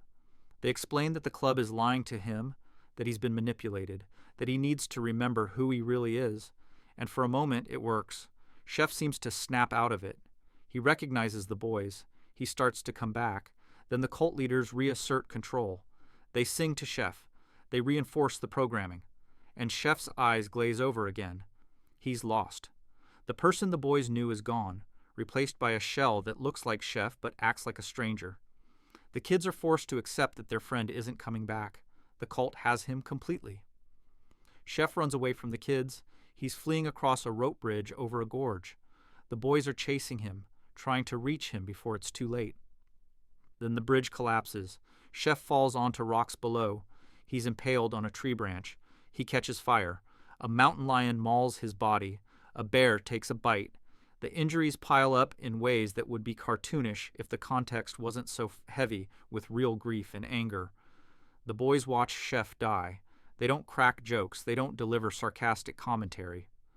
Stan, Kyle, Kenny, and Cartman stand there looking at their friend's destroyed body, processing that someone they loved is actually gone. The moment plays as genuine tragedy despite the absurd escalation of injuries. Chef meant something to these kids, and watching him die is watching their childhood safety net disappear. Kyle delivers the eulogy. He says, "A lot of us don't agree with the choices Chef has made in the last few days. Some of us feel hurt and confused that he seemed to turn his back on us. But we can't let the events of the last week take away from the fact that Chef has been our friend for a long time, and we shouldn't forget that." The speech distinguishes between Chef himself and the organization that corrupted him. It's as close to explicit as South Park gets about the real-world situation. The boys are talking about Isaac Hayes. They're saying they don't blame him for leaving. They blame Scientology for making him leave. They're separating the man they cared about from the institution that took him away. Whether that's fair to Hayes or not depends on how much agency you think he had in his departure, but it's clearly what the creators wanted to believe. The episode ends with the boys agreeing not to be mad at Chef. They're going to remember him the way he was before. They'll forget the disturbing things he said when he was brainwashed. The cult doesn't get to define their memories. That's their farewell to Isaac Hayes. We loved you. We'll remember the good times, and we're going to violently mock the organization we think took you from us. The real Isaac Hayes never responded to the episode directly. He died 2 years later from a stroke, which some reports suggested happened near his treadmill in his home. His son has since stated that Isaac Hayes didn't write that resignation letter that the Church of Scientology pressured him after his stroke when he was vulnerable, that Hayes never wanted to leave South Park. Whether that's true or revisionist history from a grieving son is unknowable. What's knowable is that South Park killed Chef in the most brutal way they could imagine, while simultaneously giving him a eulogy that acknowledged his importance. The episode functions as both murder and funeral. It destroys the character while honoring what he represented. That kind of emotional complexity is rare for South Park. Usually they commit fully to mockery or sentiment. This episode does both simultaneously because the creators were genuinely conflicted. They were angry at Hayes or Scientology or whoever made the decision to take their friend away. So they created the Super Adventure Club as the most offensive possible analog to Scientology and made it clear what they thought of organizations that control members' lives. They literally had Chef say, just before dying, that he'd like to make love to the children, using spliced audio to make him say the most horrible possible things. That's rage, expressing itself through satire. But they also gave Chef a death that was witnessed and mourned. They didn't just write him off or pretend he never existed. They showed the boys grieving. They let Kyle speak about loss and memory and separating a person from their worst moments. The episode contains real warmth alongside the anger, real sadness alongside the mockery. Here's what makes the episode especially painful in retrospect. Hayes possibly didn't have full control over his departure. His stroke might have left him vulnerable to manipulation from people around him. The church might have taken advantage of a sick man to remove him from a show they hated. We can't know for certain. But the possibility exists that South Park executed someone who was himself a victim. The creators have lived with that possibility for years. They've never recanted the episode, they've never apologized, but they've also never expressed triumph over what they did. When Isaac Hayes died, they released a statement calling him a brilliant man and saying they mourned his passing. The anger at his departure didn't extend to celebration of his death. They let the tribute stand as their final word on someone who'd been important to their show's early success. Chef's death revealed something about South Park's relationship with real people behind the satire. Usually the show targets public figures who are wealthy and powerful enough to withstand mockery. Isaac Hayes wasn't like that. He was a working voice actor who'd given the show legitimacy and talent. He wasn't a politician or a mogul. He was a colleague. And when he left, the show lashed out in ways that mixed legitimate criticism of institutional control with personal hurt at perceived betrayal.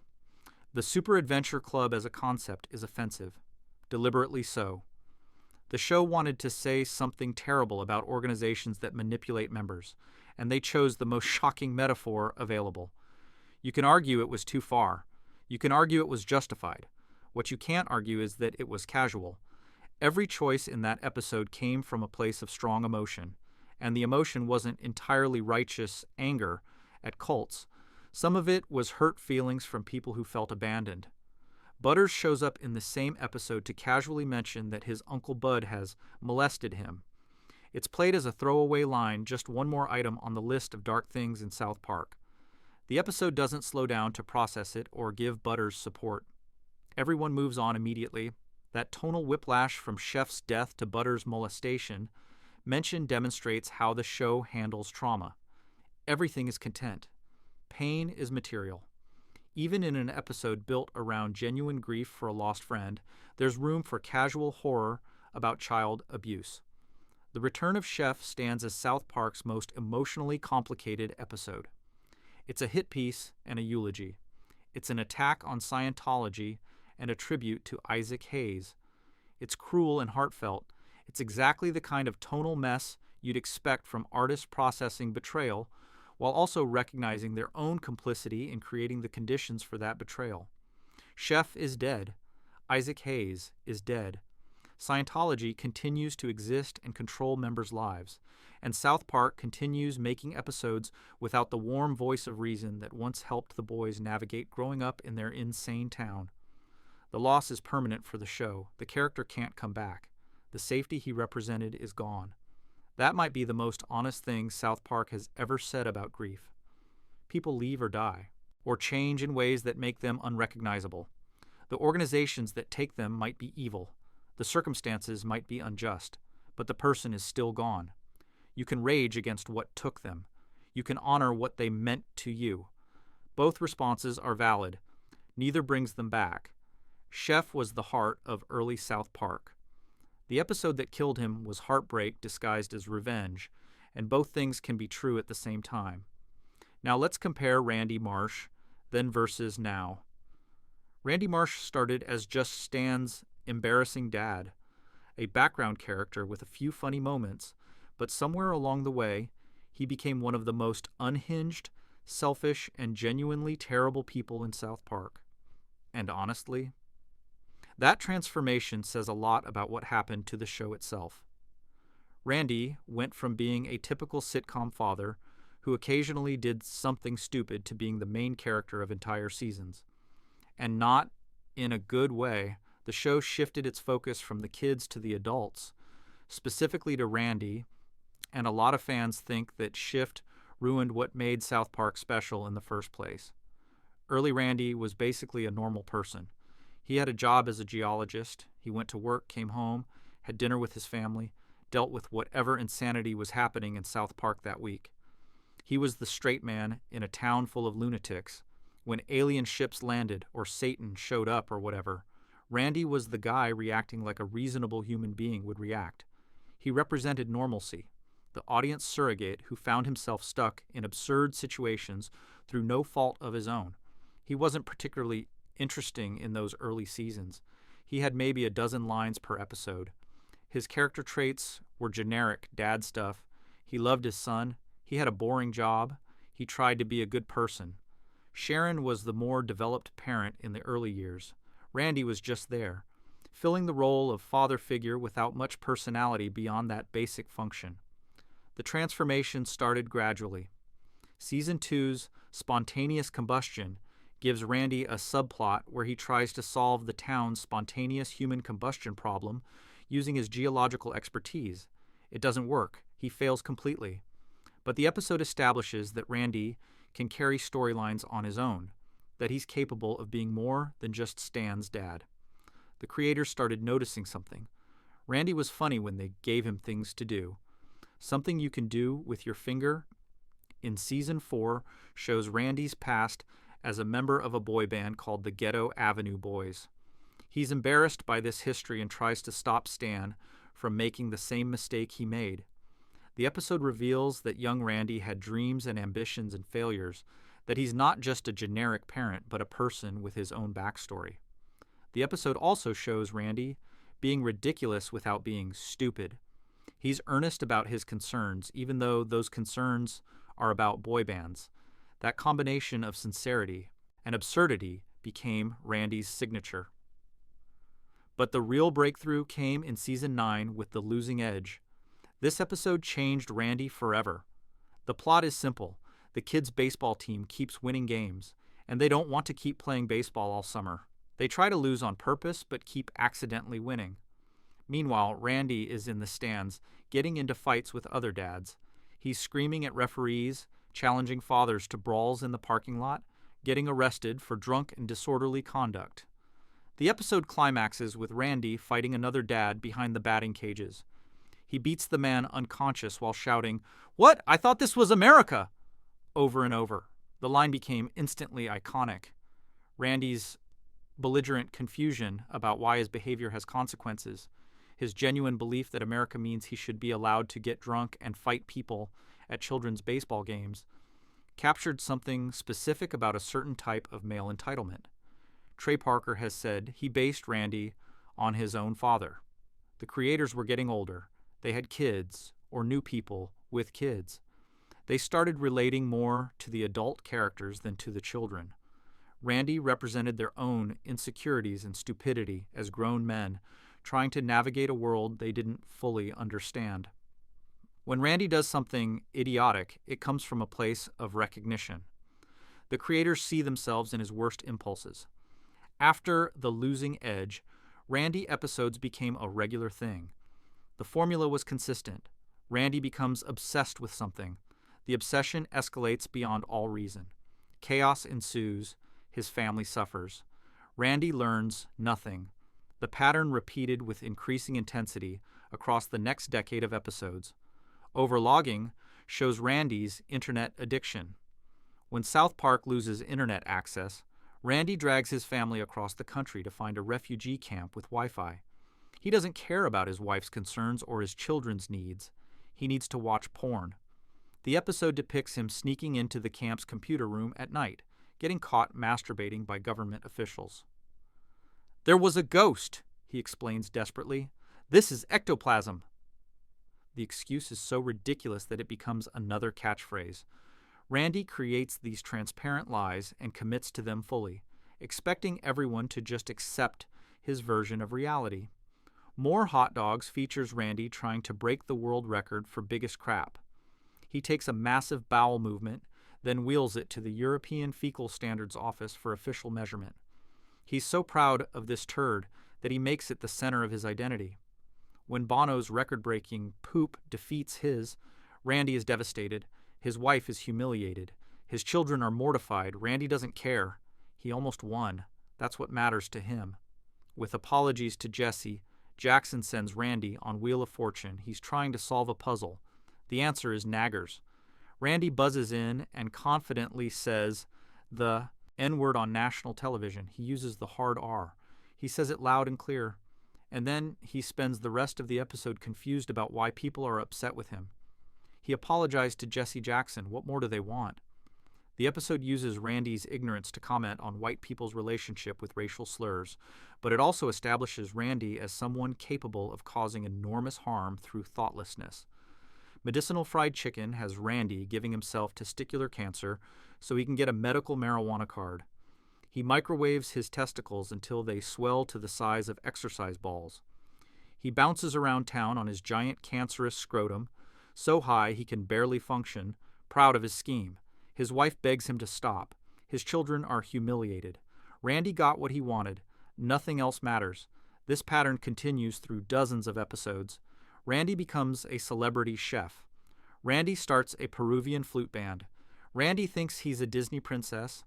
Randy joins a biker gang. Randy becomes obsessed with creme fraiche. Every episode gives him a new obsession, and every obsession consumes him completely until the next one arrives. The really telling part is how little Randy seems to care about his family during these episodes. Sharon exists to be annoyed at his behavior. Stan exists to be embarrassed by his father. Shelley barely appears.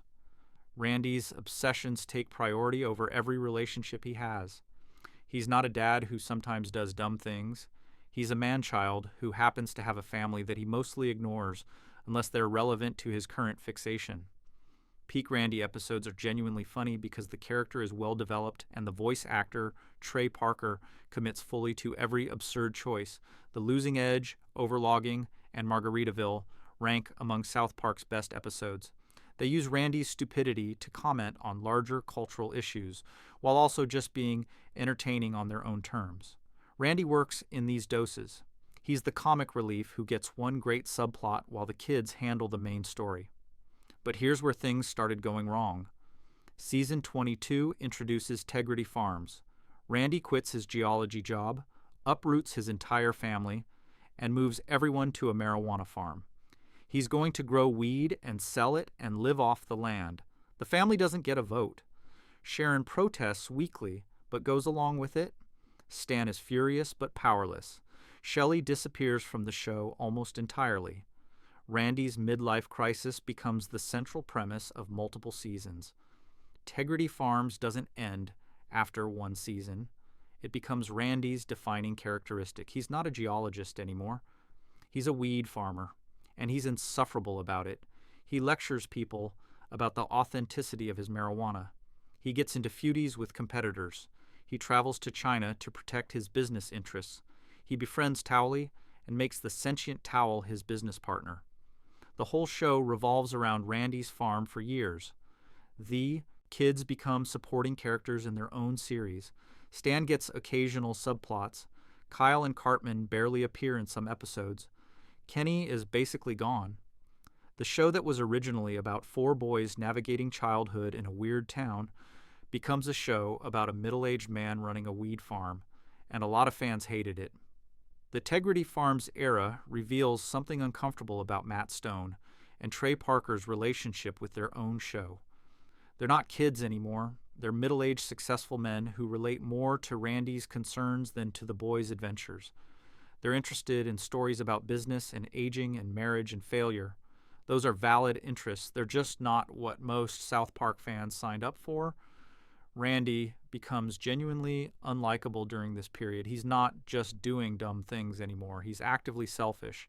He prioritizes his business over his wife's happiness, his son's well-being, his daughter's existence.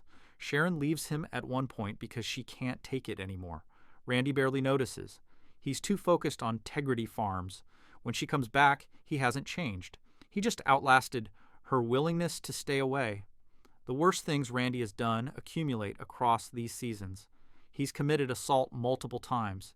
He's destroyed other people's businesses. He's exposed himself in public.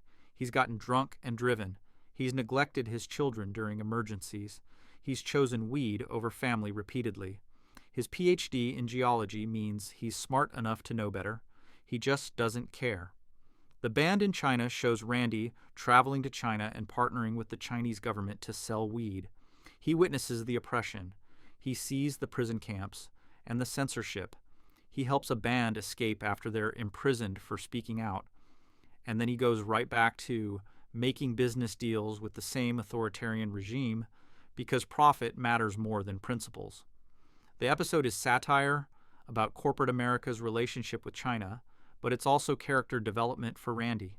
He's become someone who would sell out anyone for business success. Post-COVID brings Randy's journey to its logical conclusion. In the future timeline, Randy's choices have destroyed his family completely. Shelley is dead. The circumstances of her death are directly tied to Randy's actions during the pandemic. Sharon has left him for good. Stan wants nothing to do with his father. Randy is alone, still running Integrity Farms, still making excuses for why everything went wrong. The special doesn't let him off the hook. It shows clearly that Randy's selfishness killed his daughter and drove away everyone who loved him. This is where 40 years of prioritizing his own interests over his family leads. Death and loneliness and regret that comes too late to fix anything. Stan tells his father that he ruined everything. Randy barely argues. He knows it's true. When the timeline gets reset, Randy gets another chance. He's back with his family. Shelley's alive, but nothing about Randy has actually changed. The show moved on from that dark future without addressing whether Randy learned anything or grew at all. The implication is that he didn't. He'll make the same mistakes again because that's who he is. The creators have been asked about the Randy-heavy seasons in interviews. They've acknowledged that the show shifted focus because they relate to the adults more now. Parker has said he is Randy. The character's stupidity and selfishness come from recognizing those traits in himself. That honesty is admirable. It also means the show became less about its original premise and more about its creators' midlife crises expressed through animated surrogates. Fan backlash to Randy's prominence has been significant and consistent. Social media is full of people begging for more episodes focused on the kids. Viewer polls show that the most popular episodes are still the ones where the boys are the main characters. The ratings during peak Tegrity Farms were lower than average. People stopped watching because they didn't sign up for a show about a weed farmer. They wanted South Park to be about Cartman and Kyle and Stan and Kenny doing stuff. The show has started pulling back from Randy in recent seasons. The kids are getting more focus again. Tegrity Farms still exists, but doesn't dominate every episode.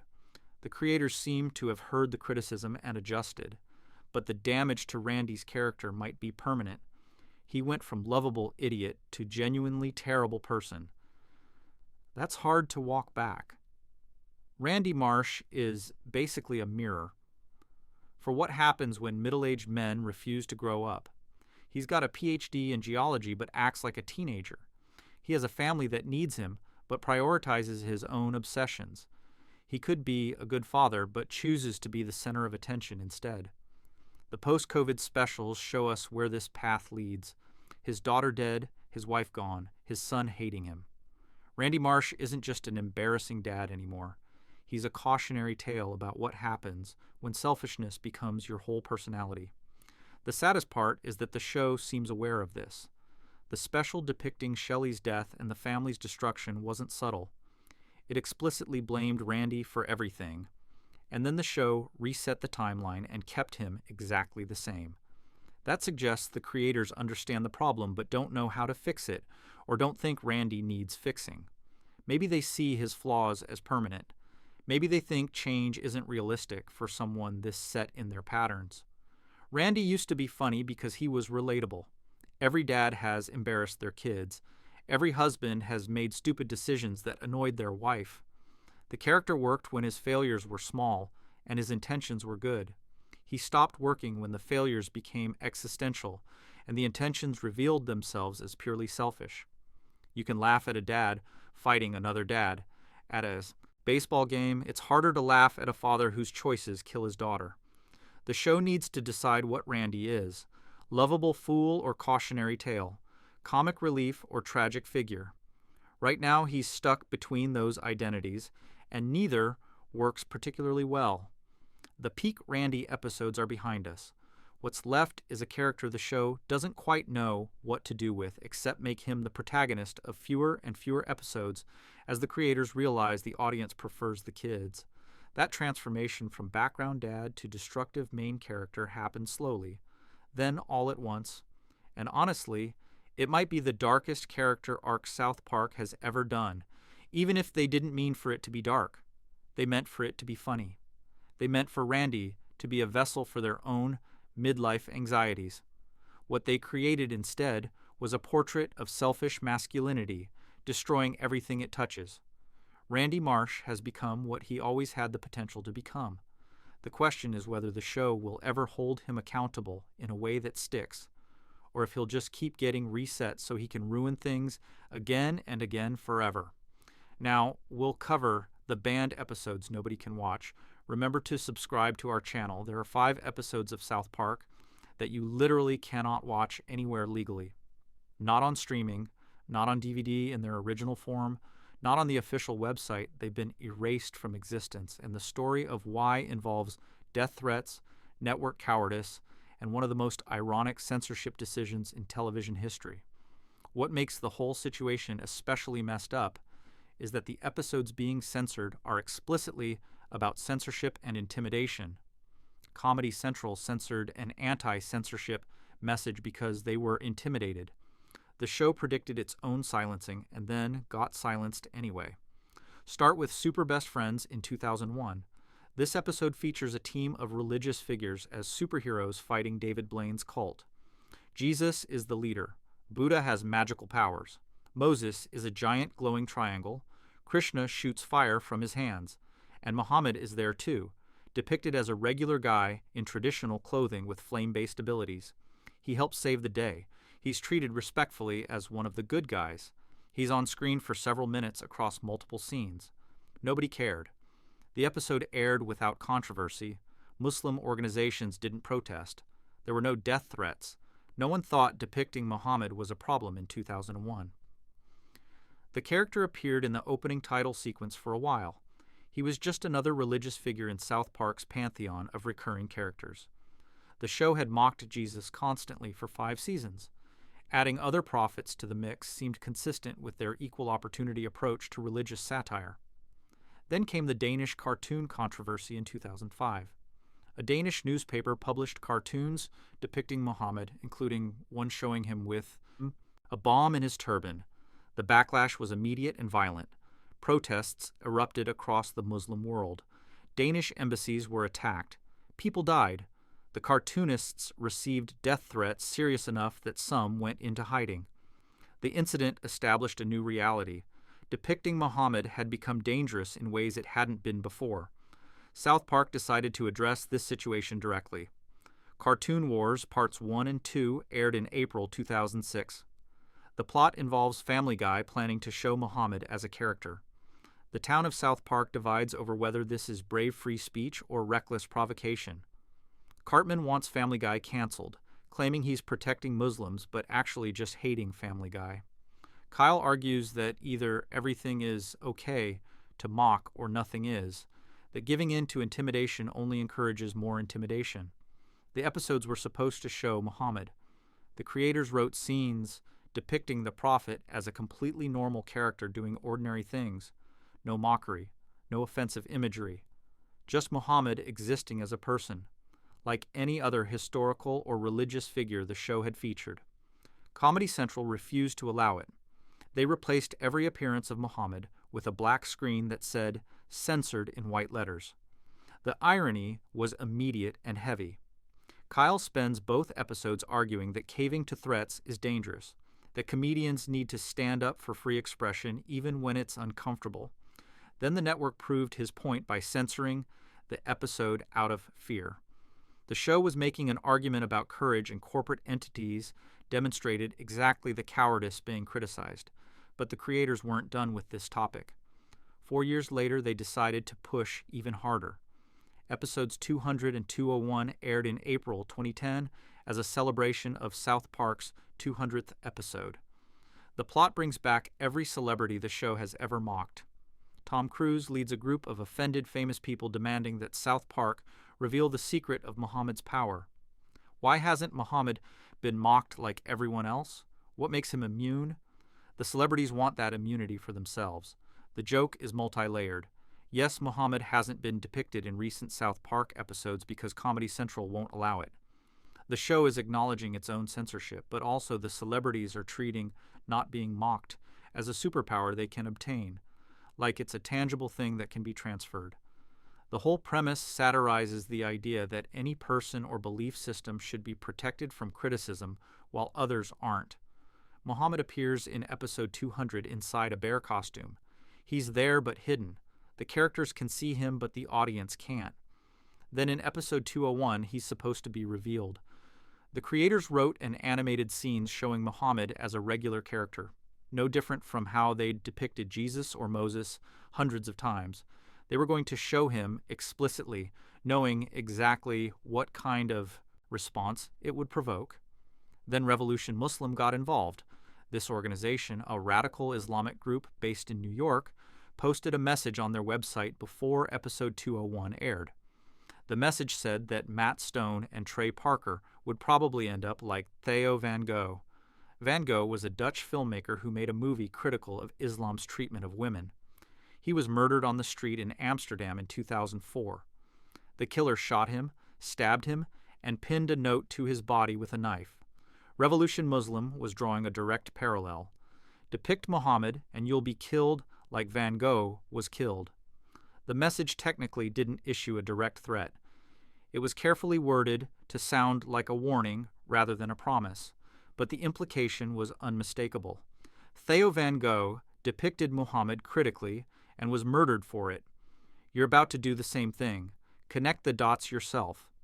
The message even included the addresses of the South Park production studio and Trey Parker's house. Just in case the creators needed help understanding how serious this warning was. Comedy Central panicked. They censored episode 201 so heavily that the episode barely makes sense. Muhammad appears but is covered by a black censored box for his entire screen time. Every mention of his name is bleeped. The character is there but completely obscured, like the bear costume, but even more ridiculous. You know he's present because other characters are talking to him, but you cannot see or hear anything about him specifically. Then Comedy Central did something even more extreme. Kyle has a speech at the end of episode 201 about intimidation and fear and giving in to threats. It's the moral of the 2-episode arc, the point the creators were building toward. The speech explicitly states that if you give in to intimidation, you encourage more intimidation, that terrorists win when fear changes behavior, that comedy needs to be willing to offend everyone equally, or it becomes propaganda for whoever threatens the hardest. Comedy Central bleeped the entire speech, not just Muhammad's name, the entire speech. 30 seconds of sustained bleep noise while Kyle's mouth moves and you can't hear a single word. The network censored their own show's explicit anti-censorship message because they were scared of the consequences of letting that message be heard. Think about what that means. The episode is about how fear leads to self-censorship. The network censored the episode out of fear. The show said, if we give in, they win, and the network gave in immediately. Kyle literally says words to the effect that intimidation works if you let it work, and those words were removed from existence because intimidation worked. The creators were furious. Trey Parker gave an interview where he talked about how he'd handled the threats. Radical Muslims said they'd kill him if he showed Muhammad. Parker bought a plane ticket to Africa. He told his wife he was going somewhere remote where nobody could find him, and if anything happened to Matt Stone, she'd know why he ran. That's how seriously he took the threats. He didn't dismiss them as empty talk. He made evacuation plans, but he also refused to apologize or back down. Parker and Stone released a statement saying they weren't afraid of Revolution Muslim. They maintained that all religions should be subject to the same level of scrutiny and mockery. Islam doesn't get special protection just because some of its adherents issue death threats. That's not how free speech works. Comedy Central disagreed. They have employees to protect, they argued. They have a responsibility to keep people safe. And if keeping people safe means censoring content, that's what they'll do. Both positions have merit. The creators are right that giving in to violent intimidation sets a dangerous precedent. Every extremist group learns that death threats work, that violence or the threat of violence can control what gets said in public discourse. But Comedy Central is also right that they can't risk their employees' lives for a cartoon. If someone actually follows through on threats, people die. Principles don't protect you from bullets. The banned episodes represent that impossible tension. Free speech absolutism meets legitimate security concerns. Nobody has the right answer. Both sides are correct about the stakes, and the result is that 5 episodes of South Park have been effectively erased. After the Revolution Muslim incident, Comedy Central pulled Super Best Friends from streaming and removed it from DVD collections. The episode had been available for 9 years without issue, but retroactive fear of violence meant even the mild 2001 depiction of Muhammad needed to disappear. Cartoon Wars Parts 1 and 2 remain available but heavily edited, with all Muhammad scenes removed or obscured, and 200 and 201 were pulled entirely, never to be officially distributed again. You cannot watch the uncensored versions of these episodes anywhere legal. They exist in bootleg form on various corners of the internet, but the official channels have completely abandoned them. HBO Max launched with the entire South Park catalog except for 5 episodes. Paramount Plus has the same gap. The show's official website removed them. Physical media collections exclude them. These episodes have been disappeared as thoroughly as any government could disappear inconvenient history. The situation gets weirder internationally. Sri Lanka banned the entire series of South Park in 2008 after the Buddha cocaine scenes from Super Best Friends resurfaced. The country's Buddhist majority found the depiction of Buddha using drugs so offensive that they banned all 300-plus episodes, not just the one depicting Buddha snorting cocaine. Everything. All of South Park became contraband because of scenes from an episode that had aired 7 years earlier without anyone in Sri Lanka noticing. What you're seeing is different parts of the world deciding that different religious figures require protection from mockery. America will let you show Buddha doing cocaine, but not Muhammad doing anything. Sri Lanka will let you show Muhammad, but not Buddha, in compromising positions. Every culture has its sacred cows. Every region has the religious figure you're not allowed to touch. The specifics change based on local power dynamics and which groups are willing to use violence to enforce respect. South Park's whole philosophy has been that nothing should be exempt from mockery.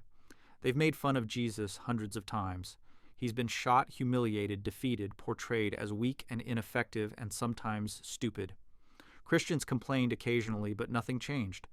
The show continued mocking Christianity because the consequences were manageable. Strongly worded letters, some boycotts, nothing that actually endangered anyone's life. Islam is different, not because Muslims are inherently more violent than Christians. Most Muslims don't care about South Park and wouldn't hurt anyone over cartoons, but there exist extremist groups within Islam that have proven willing to kill people over religious imagery. They've done it before. They've promised to do it again, and that willingness to actually follow through on threats changes the equation completely. Corporations have to take seriously the possibility that depicting Muhammad could get someone murdered. The banned episodes exist as proof that terrorism works. That's uncomfortable to acknowledge, but it's true. Revolution Muslim and groups like them wanted to make depicting Muhammad impossible in Western media. They succeeded, not through convincing arguments or moral suasion, through fear, through making the consequences of free expression unacceptable to corporations worried about liability and safety. Kyle's censored speech was right. Intimidation works when you let it work. And we let it work. You can argue this is the responsible choice, that no cartoon is worth someone dying for. That Comedy Central made the ethical decision by prioritizing human life over artistic freedom. There's real weight to that position. But there's also real weight to the argument that giving in to threats means more threats will follow, that once you establish violence as an effective veto over speech, you've incentivized violence as a tool for controlling discourse. Both things are true, and that's why the banned episodes remain banned, because there's no good answer to this problem, only bad options and worse options. Comedy Central chose what they thought was the less bad option. The creators believe they chose the cowardly option, and 5 episodes of television remain in limbo, too controversial to show and too expensive to fight for. The banned episodes aren't even South Park's best work. The censorship made them legendary, but if you actually watch the bootleg versions, they're pretty standard South Park episodes. Some good jokes, some commentary on celebrity, culture, and religious sensitivity. Nothing that would rank among the show's classic episodes if they'd aired without incident. The banning transformed them into symbols of something larger than their actual content. That might be the final irony. These episodes became important not because of what they said, but because of what prevented them from being said. The censorship made them matter. If Comedy Central had let them air normally, they'd be forgotten middle-tier episodes from seasons 5, 10, and 14. Instead, they're proof that free speech has limits, that corporations value safety over principles, that fear changes behavior even when we know it shouldn't. The episodes that nobody can watch have become the most talked about episodes in South Park history. And you'll probably never see them unless something fundamental changes about how we handle religious sensitivity versus free expression. That change seems unlikely. The threats worked once.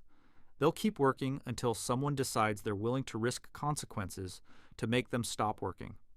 Comedy Central decided they're not that someone. Most media companies have made the same choice. And so Muhammad remains the one religious figure that American television has collectively agreed cannot be depicted, not out of respect, but out of fear. Now let's talk about why the boys never age. The boys of South Park have been in 4th grade for almost 30 years. Stan, Kyle, Cartman, and Kenny are still 8 years old. They've lived through multiple presidential administrations, the rise of smartphones, 9/11, COVID-19, everything that's happened in the real world since 1997. And they're still the same age, wearing the same clothes, going to the same elementary school. Most shows just ignore this. The Simpsons have been doing it for even longer. It's a sitcom convention. Don't think about it too hard. But the post-COVID specials finally asked the question nobody wanted answered. What happens when these kids actually grow up? The Frozen timeline works as comedy. It has to. You need the characters to stay recognizable. You need the show to maintain its premise. 4 elementary school kids navigating a weird town only works if they stay elementary school kids. Age them into middle school and the dynamic changes. Age them into high school and it changes even more. By college, they'd be scattered to different locations. The show would have to become something completely different or end entirely. So the boys don't age. Time passes in weird ways. Episodes reference current events from whatever year they air, but the characters never acknowledge that they've been living the same year over and over. Holidays repeat endlessly. Summer vacations come and go. The kids have multiple Halloween episodes, multiple Christmas episodes, multiple episodes built around school events that should only happen once per year. The timeline is circular, or maybe just broken.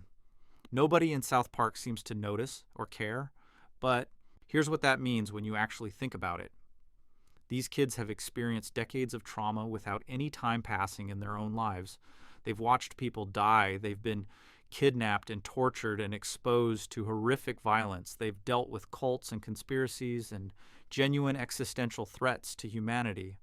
All of that happened to them psychologically, even though biologically they're still 8 years old. Stan has watched his parents' marriage deteriorate across hundreds of episodes. He's seen his father transform from embarrassing dad to full-blown narcissist.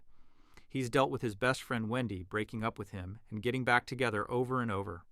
He's been to the edge of understanding how messed up his town is and then had to reset that understanding because tomorrow he'll be in 4th grade again dealing with another crisis.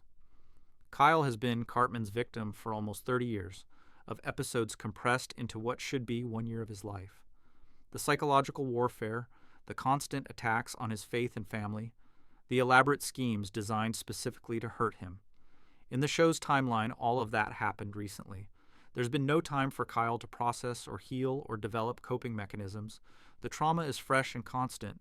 Kenny has died and been reborn so many times that his life is one continuous loop of death and resurrection. We covered his curse earlier, but the Frozen timeline makes it worse. Kenny isn't aging between deaths. He's dying and coming back to the same day over and over, or at least to the same period of his life. He's trapped not just by immortality, but by eternal childhood. He can never grow past this phase of suffering. Cartman has escalated into one of the most evil characters in television without any biological development that might explain or limit his behavior. He's not going through phases. He's not acting out due to hormones or adolescent psychology. He's just 8 years old committing acts that would get adults sentenced to life in prison. The Frozen timeline means Cartman has become who he is without any of the physical or mental development that usually accompanies personality formation. The show has always treated this frozen state as normal. It's animation. It's comedy. The characters don't age, because that's how cartoons work. But every once in a while, an episode reminds you that time is passing in the real world, even if it's not passing for the characters. Cultural reference update. Technology changes. The kids talk about current events. They're living in 2024 while still being 8 years old in what should be 1997. Post-COVID was the show's first real attempt to answer what happens if time starts moving again. The special jumps 40 years into the future. The boys are adults now. They're in their late 40s. They've lived through 4 decades that the show never depicted, and every single one of them is broken in ways that feel inevitable when you think about what their childhoods were like. Stan is an online whiskey consultant. He drinks constantly. He's alone and bitter and clearly depressed. His marriage failed. His relationship with his father is non-existent. He left South Park and never came back because the place represents everything painful about his childhood. When the special forces him to return for Kenny's funeral, you can see how much he hates being there. The town is full of bad memories and unresolved trauma. Kyle is somehow worse. He never moved on from his rivalry with Cartman. He's still obsessed with what Cartman is doing, still checking up on him, still letting that relationship define his existence. Kyle moved away, but mentally, he never left South Park. He's stuck in patterns established when he was 8 years old. 40 years later, and he still can't stop thinking about the kid who tormented him in elementary school. Cartman appears to be reformed. He's a rabbi now. He has a wife and children. He's converted to Judaism and embraced the very faith he spent his childhood mocking. His family is loving and warm. He seems genuinely happy in ways the show has never depicted him before, and Kyle cannot accept it. Kyle is convinced it's all a trick, that Cartman is running some decades-long con. The special never confirms whether Kyle is right or paranoid. That ambiguity is intentional. Kenny is dead. Actually permanently dead this time. His immortality finally ended, possibly because his mother aged past the point of being able to give birth. He died researching the origins of COVID. He spent his adult life trying to understand the pandemic, and whatever he discovered got him killed in ways even his curse couldn't reverse.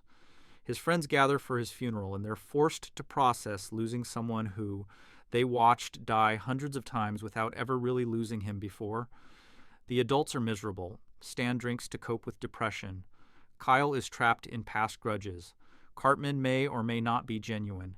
Kenny's gone forever, and they're all dealing with a pandemic that has destroyed their relationships even further.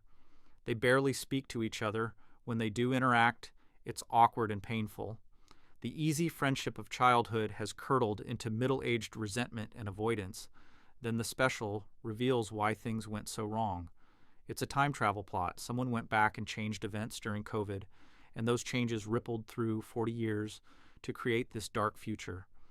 The boys realize they can fix things by going back to the pandemic and stopping whoever altered the timeline. They get a chance to undo all of this misery. But here's what makes the post-COVID future so disturbing. Before they undo it, you get to see what 4 decades of living with their childhood trauma actually did to these people.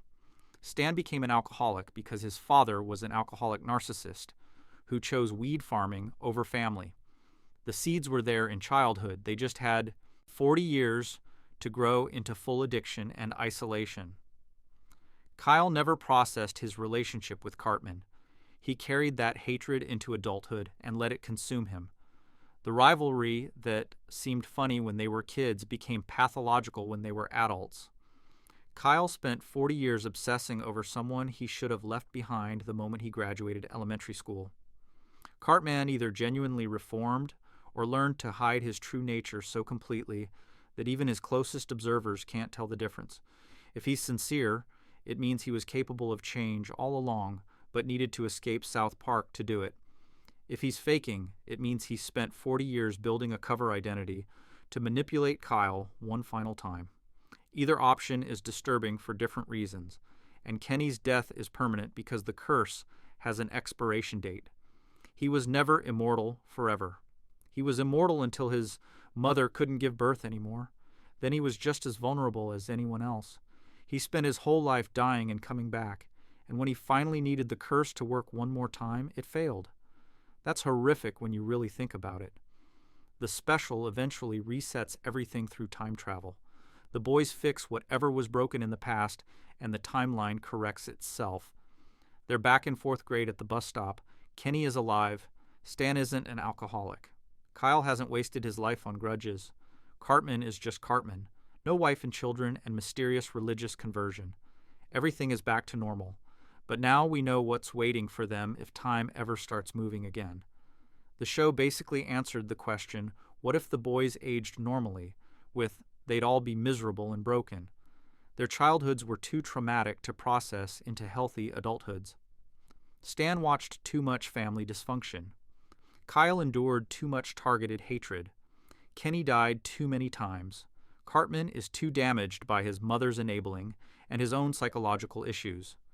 Normal child development requires eventually escaping the circumstances of your childhood. These kids can never escape because the show needs them frozen in place. The post-COVID reset is the show admitting that the characters need to stay young. Not just for comedy purposes, but because growing up would destroy them. The frozen timeline isn't a limitation, it's protection. It's the only thing keeping Stan from his father's alcoholism, Kyle from his obsessive grudges, Kenny from permanent death, Cartman from whatever he becomes without divine intervention. Other shows have dealt with frozen timelines without this level of meta commentary. The Simpsons occasionally references Bart and Lisa not aging, usually as a throwaway joke. Family Guy sometimes acknowledges that Stewie is perpetually 1 year old, despite years passing in real time. South Park is the only show that actually depicted what happens when the timeline unfreezes, showed you the horror of these characters aging with their trauma intact, and then said, "Just kidding, we're putting them back." That's dark when you sit with it. The boys can't age because aging would reveal how broken they are. The childhood trauma has to stay childhood trauma. The moment it becomes adult psychological damage, the show stops working.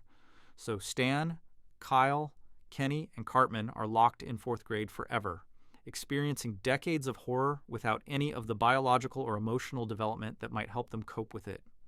Think about how many people have died in South Park across the show's run. How many times the boys have been in mortal danger. How many times they've seen things that would traumatize any normal child. All of that happened to them recently in their timeline. There's been no healing, no growing past it, just more trauma added to the pile while they stay 8 years old. The boys of South Park can't age because aging would destroy the show's premise. They need to be innocent enough to learn lessons, but experienced enough to comment on adult problems. But post-COVID showed us that maintaining this balance requires keeping them in stasis forever. Let them age naturally, and they become broken adults carrying decades of unprocessed trauma.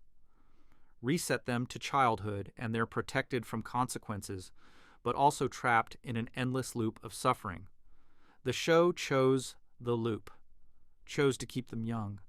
And honestly, after seeing what 40-year-old Stan and Kyle looked like, it's hard to blame the creators for making that choice. Some things are better left frozen. Some characters need to stay children because the alternative is watching them become damaged adults with no good reason for why their childhoods were so horrific. The boys never age because they can't. The moment they do, they become proof that South Park is actually a tragedy disguised as comedy. That these aren't just funny adventures, but sustained psychological destruction of 4 kids who never had a chance at normal development. The frozen timeline is mercy. It's the show refusing to follow through on the implications of its own premise. And tomorrow morning, they'll be back at the bus stop again. Still 8. Still in 4th grade. Still ready for whatever comes next. Because that's where they have to stay. Not because it's funny. Because the alternative is too dark, even for South Park. Now let's break down every character Cartman has destroyed. Remember to subscribe to our channel if you're enjoying our content. Eric Cartman hasn't just hurt people, he's destroyed them. Completely. Systematically. And when you list out everyone whose life he's ruined, you realize the scope of damage one person can do when they have zero conscience and infinite creativity for cruelty. We've talked about specific incidents already, but cataloging all of Cartman's victims in one place reveals a pattern.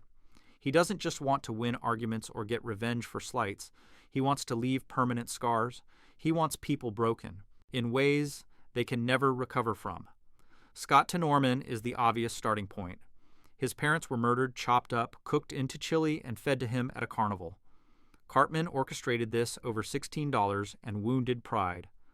The psychological damage was so severe that Scott ended up in a mental institution. Years later, he resurfaced leading the Ginger Separatist movement, still obsessed with making Cartman pay. His entire adult life has been defined by what Cartman did to him as a teenager. That's not getting over trauma. That's having trauma become your entire personality. The show treats Scott's mental breakdown as a punchline sometimes, but actually consider what happened to him. He ate his own parents. He loved them. They were killed because of him, and he consumed their bodies without knowing it while his half-brother watched and licked his tears. That's the kind of thing that breaks people permanently. Scott Tenorman will never be normal again. Cartman did that before he was 10 years old. Butters has been Cartman's favorite victim for decades of episodes. The exploitation is so systematic that it's basically a character trait. Cartman sees Butters as a resource to be used, not a person with feelings. Every scheme that needs a fall guy uses Butters. Every plan that requires someone trusting and naive uses Butters.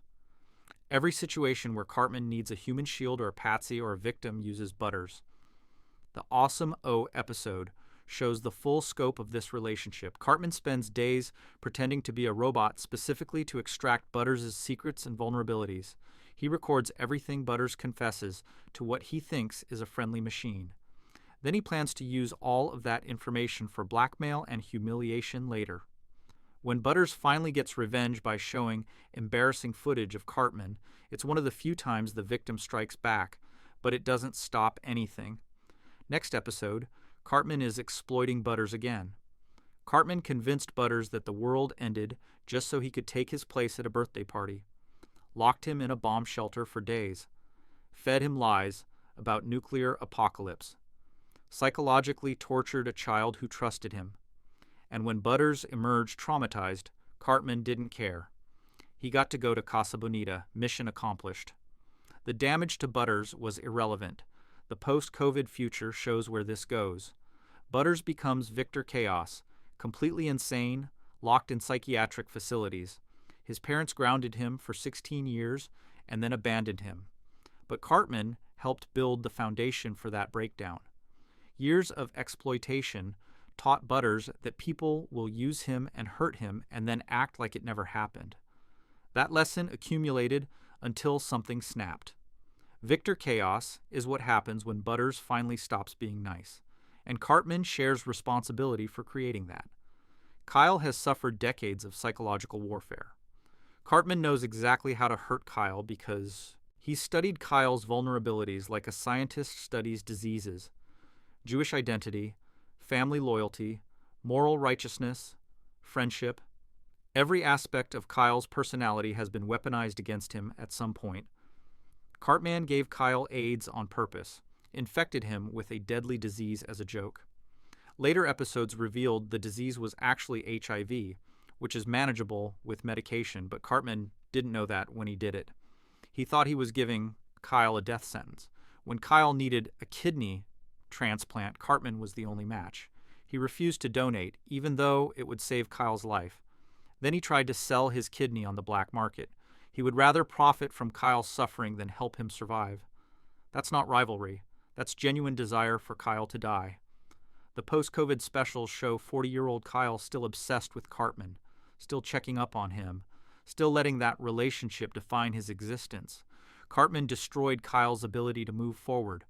The rivalry that started in 4th grade consumed the rest of Kyle's life because Cartman made himself impossible to forget or forgive. Kyle carried that hatred into middle age, and it poisoned everything. Token has been Cartman's target for racist abuse throughout the entire series. Cartman calls him slurs, makes assumptions based on stereotypes, treats Token's identity as material for mockery. The episode where Cartman keeps insisting Token must know how to play bass guitar because he's black, and Token actually can play bass, reinforces every racist belief Cartman has.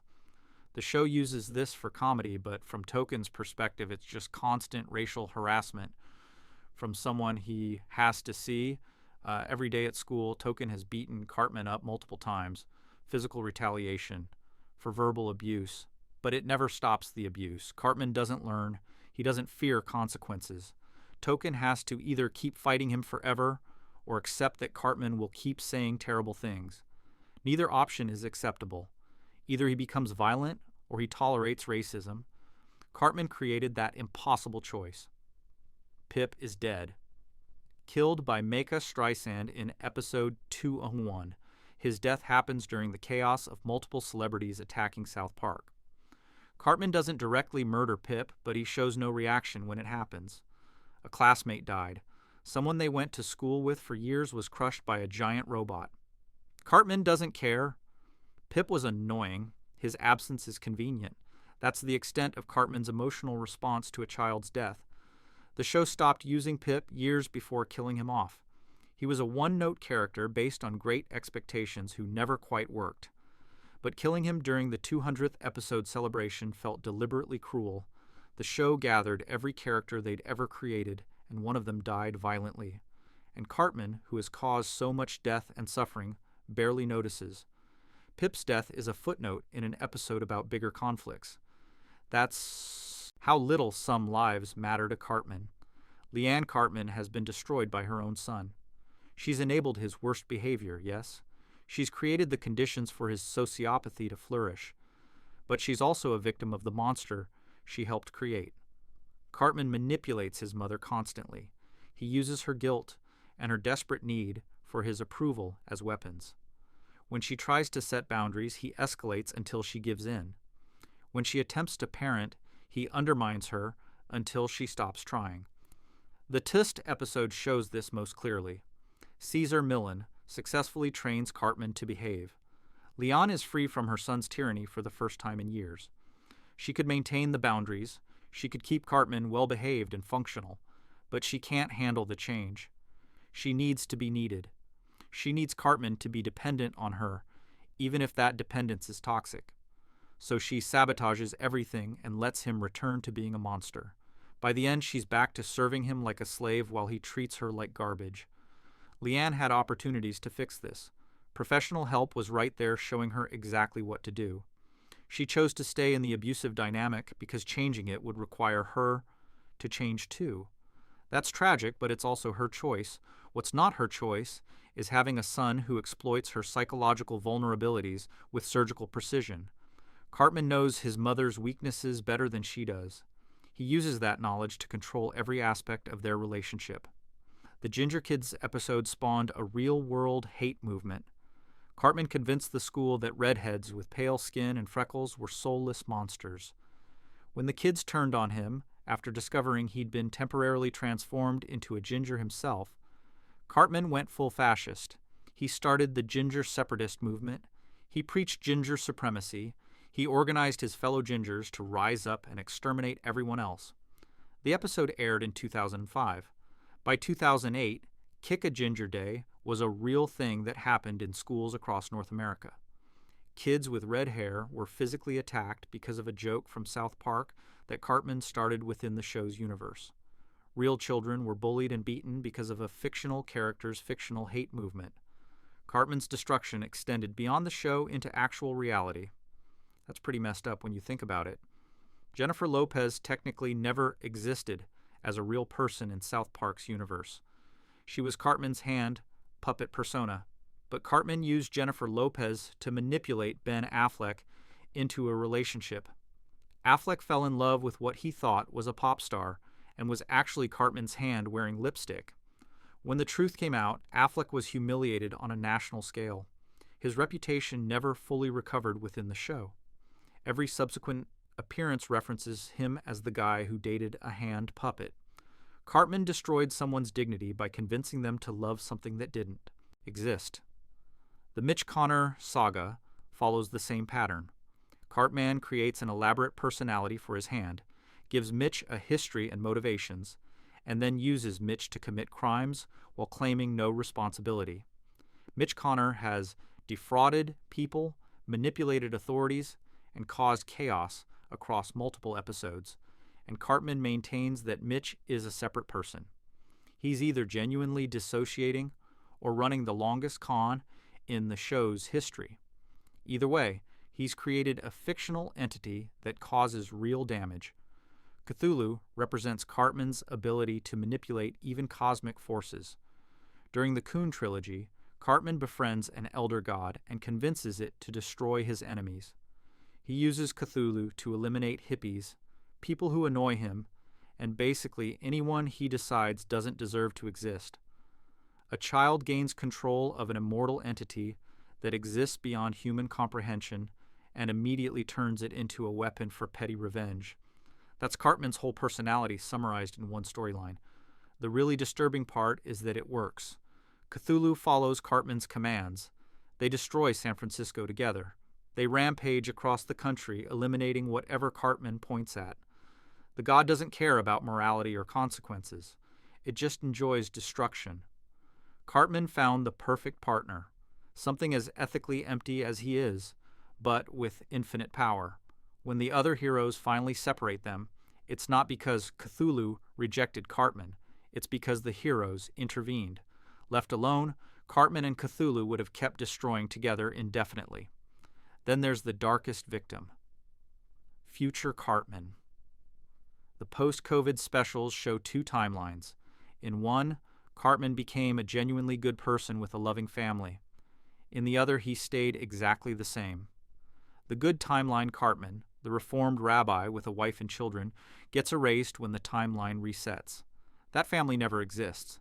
Those children are never born. That version of Cartman who actually became decent is destroyed by the choice to fix the pandemic timeline. And if you believe the reformed Cartman was sincere, that means Cartman himself destroyed his own best possible future. He sabotaged his own redemption to continue whatever scheme he was running against Kyle. His hatred for Kyle mattered more than his own happiness, more than his hypothetical wife and children who would cease to exist if he succeeded in changing the timeline. Cartman destroyed the only version of himself that ever became worth anything. That's self-sabotage on a cosmic scale. When you catalog everyone Cartman has destroyed, patterns emerge. He doesn't just hurt people in the moment, he leaves permanent damage. Scott Tenorman ended up in a mental institution. Butters became Victor Chaos. Kyle spent 40 years obsessing over someone he should have forgotten. Token endures constant racism. Pip died and nobody cared. His mother became a slave to his demands. Real kids got bullied because of his fictional hate movements. Ben Affleck's dignity was destroyed. Gods were turned into weapons, and his own best possible future was erased. Cartman's victims never really recover. That's his legacy. Not just causing pain, but causing the kind of pain that changes people forever. Everyone he touches becomes worse. Everyone he targets carries scars that never heal. And the scariest part is that he's only 10 years old. He's achieved this level of destruction before hitting puberty. Imagine what he'd be capable of as an adult. Actually, the post-COVID specials showed us exactly that, and it's terrifying either way. Whether he becomes a loving father or stays the same monster, his capacity for destruction remains unchanged. Cartman doesn't just ruin lives, he makes ruining lives into an art form. Now, let's move on to the darkest moments in South Park history. South Park has been making audiences uncomfortable for almost 30 years. Some episodes push boundaries. Some episodes cross lines. But some moments go beyond uncomfortable into genuinely disturbing territory. These are the scenes that stuck with people long after the credits rolled. The ones that made viewers question why they were watching at all. The show uses darkness as a tool, making you uncomfortable on purpose because comfortable people don't think about the things the creators want them to think about, but that doesn't make these moments any easier to watch. Some of them are genuinely traumatizing, and maybe that's exactly the point. The Scott Tenorman chili reveal is the moment the show changed forever. Before this episode, South Park was edgy comedy with cartoon violence. After this episode, it was something darker. Cartman feeding a teenager his own parents wasn't just shocking. It was a line that once crossed couldn't be uncrossed. The show discovered that murder could be comedy if you framed it correctly, if you made the revenge elaborate enough and the villain charismatic enough. But underneath the dark humor is real horror. 2 people died, their bodies were mutilated, their son was fed their remains as chili while his half-brother licked his tears. The scene where Scott realizes what he's eating plays as both triumph and tragedy. Cartman's monologue about how he orchestrated everything is delivered with such pride that you're almost impressed by the planning. Then you remember what actually happened. Then you see Scott's face. Then Radiohead shows up and mocks him for crying. The layers of cruelty pile up until you're laughing and horrified simultaneously. That combination is what makes it the darkest moment in the show's history. Not just what Cartman did, but how the episode makes you complicit in enjoying his victory. The woodland critter, Christmas blood orgy, represents innocence corrupted to its absolute extreme. Adorable animals with cute voices gather in a circle and sacrifice one of their own. They eat his entrails. Then they have what they cheerfully call a blood orgy, while maintaining their Dr. Seuss-style dialogue. The whiplash from wholesome to horrific happens so fast your brain can't process it. These creatures look like they belong in a children's book. They sound like they belong in a Christmas special, but they're worshiping Satan and performing acts that would be disturbing even without the cute aesthetic. The really messed up part is that it's all happening inside Cartman's imagination. This isn't the show depicting something shocking. This is the show depicting what Cartman's mind creates when given a creative writing assignment. The blood orgies and Antichrist births and Kyle dying of AIDS are all pulled from Cartman's head. That makes it character study disguised as holiday horror. We're not just watching dark comedy. We're watching the inside of a sociopath's mind expressed through fiction he invented. The critters reveal more about Cartman than any therapy session ever could. Chef's death is heartbreaking in ways that go beyond typical character deaths. The show didn't just write out a character. They brutally executed someone they cared about while simultaneously eulogizing him. Chef falls off a bridge, gets impaled on a tree branch, catches fire, and is then mauled by wild animals. The injuries accumulate in ways that would be cartoonish if the context wasn't so heavy with real grief. The boys watch someone they loved die violently, and their reactions are genuine sadness mixed with anger at what took him from them. What makes it especially dark is the real-world dimension. Isaac Hayes left the show under circumstances that remain disputed. The creators felt betrayed. They channeled that betrayal into creating the Super Adventure Club as the most offensive possible analog to Scientology and showing what cults do to people. They made Chef say horrible things using spliced audio. They destroyed the character while honoring what he meant. That complexity, that mixture of rage and mourning, makes Chef's death disturbing on multiple levels. It's fiction responding to real loss in the cruelest way possible. Butters' mother's murder attempt is domestic violence played for horror. Linda Cartman drives her son to a lake, locks him in the car, and rolls it into the water. She's trying to kill her own child because she can't handle the truth about her husband's secret life. The episode doesn't soften this or play it for laughs in the moment. Butters escapes the sinking car, and his first thought is making it home for dinner at Bennigan's. That level of warped priorities, that desperation to maintain normalcy even after his mother just tried to drown him, reveals how damaged this kid already is. The aftermath is somehow worse. Butters' parents face zero consequences for attempted murder and a false kidnapping report. They confess on television and nothing happens. Butters concludes that lying is sometimes better than truth, that ignorance about your parents' darkest impulses is preferable to knowledge. The episode teaches him that survival means accepting that the people who should protect you might try to kill you, and society won't save you from them. That's genuinely bleak.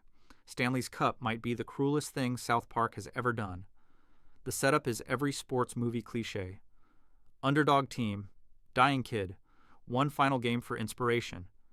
Everything builds toward that classic moment where the dying child gets to see his team win before he passes. Then they lose. Brutally. The final score isn't even close. The other team celebrates while Stan's team stands there devastated, and Nelson dies in the stands, watching his team get destroyed.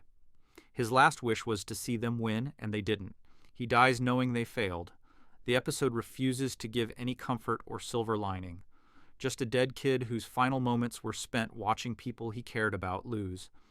Badly at something that should have been inspiring. We Are the Champions plays ironically over the brutal defeat. The song choice is so mean-spirited that it crosses from satire into something that feels personally cruel. The show took a dying child and made his death as disappointing as possible. That's not commentary, that's just inflicting maximum emotional damage on a fictional kid who existed specifically to be hurt. Britney Spears with half her head blown off represents celebrity culture taken to its logical conclusion. She tries to kill herself with a shotgun and survives with her skull exposed and her brain visible. She can barely speak.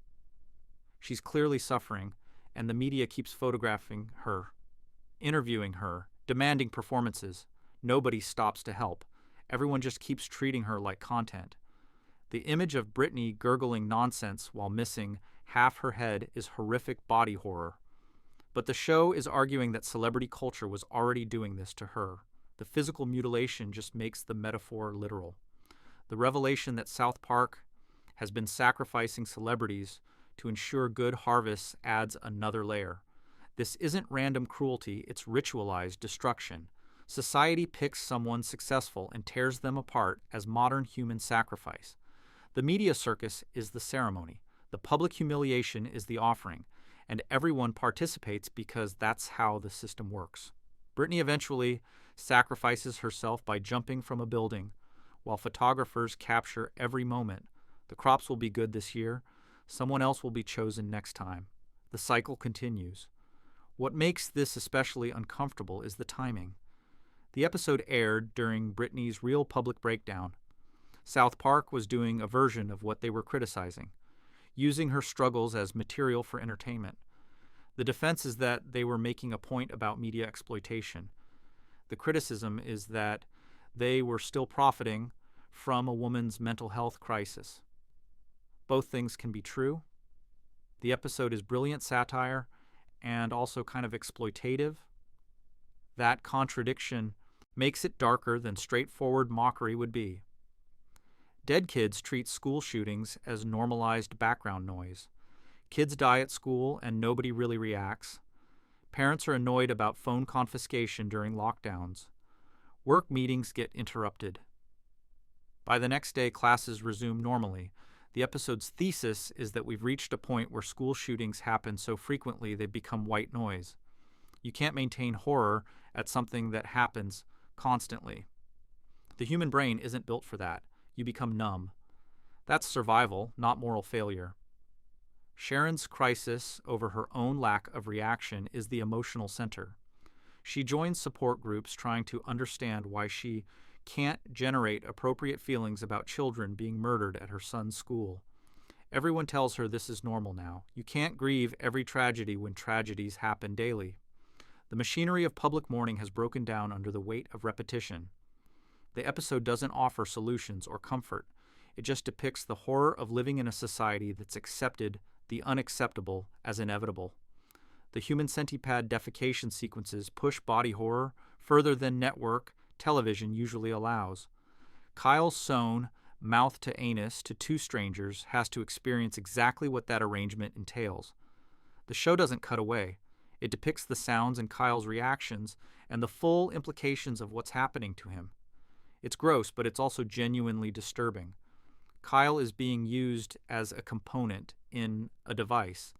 His humanity has been reduced to digestive connectivity. That's dehumanization as literal as the show can make it. The satire is about tech companies treating users as resources to exploit, but the delivery system is watching Kyle suffer through degradation that would traumatize anyone.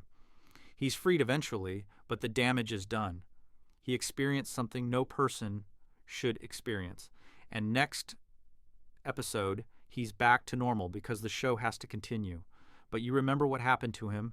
You can't unwatch it. That's the point. Some images stick with you precisely because they're designed to make you uncomfortable. The Indiana Jones assault scene is childhood nostalgia, violated literally. George Lucas and Steven Spielberg are shown attacking Indiana Jones in ways that directly reference assault scenes from other films. The implication is graphic, the imagery is disturbing, and it goes on for an uncomfortable amount of time.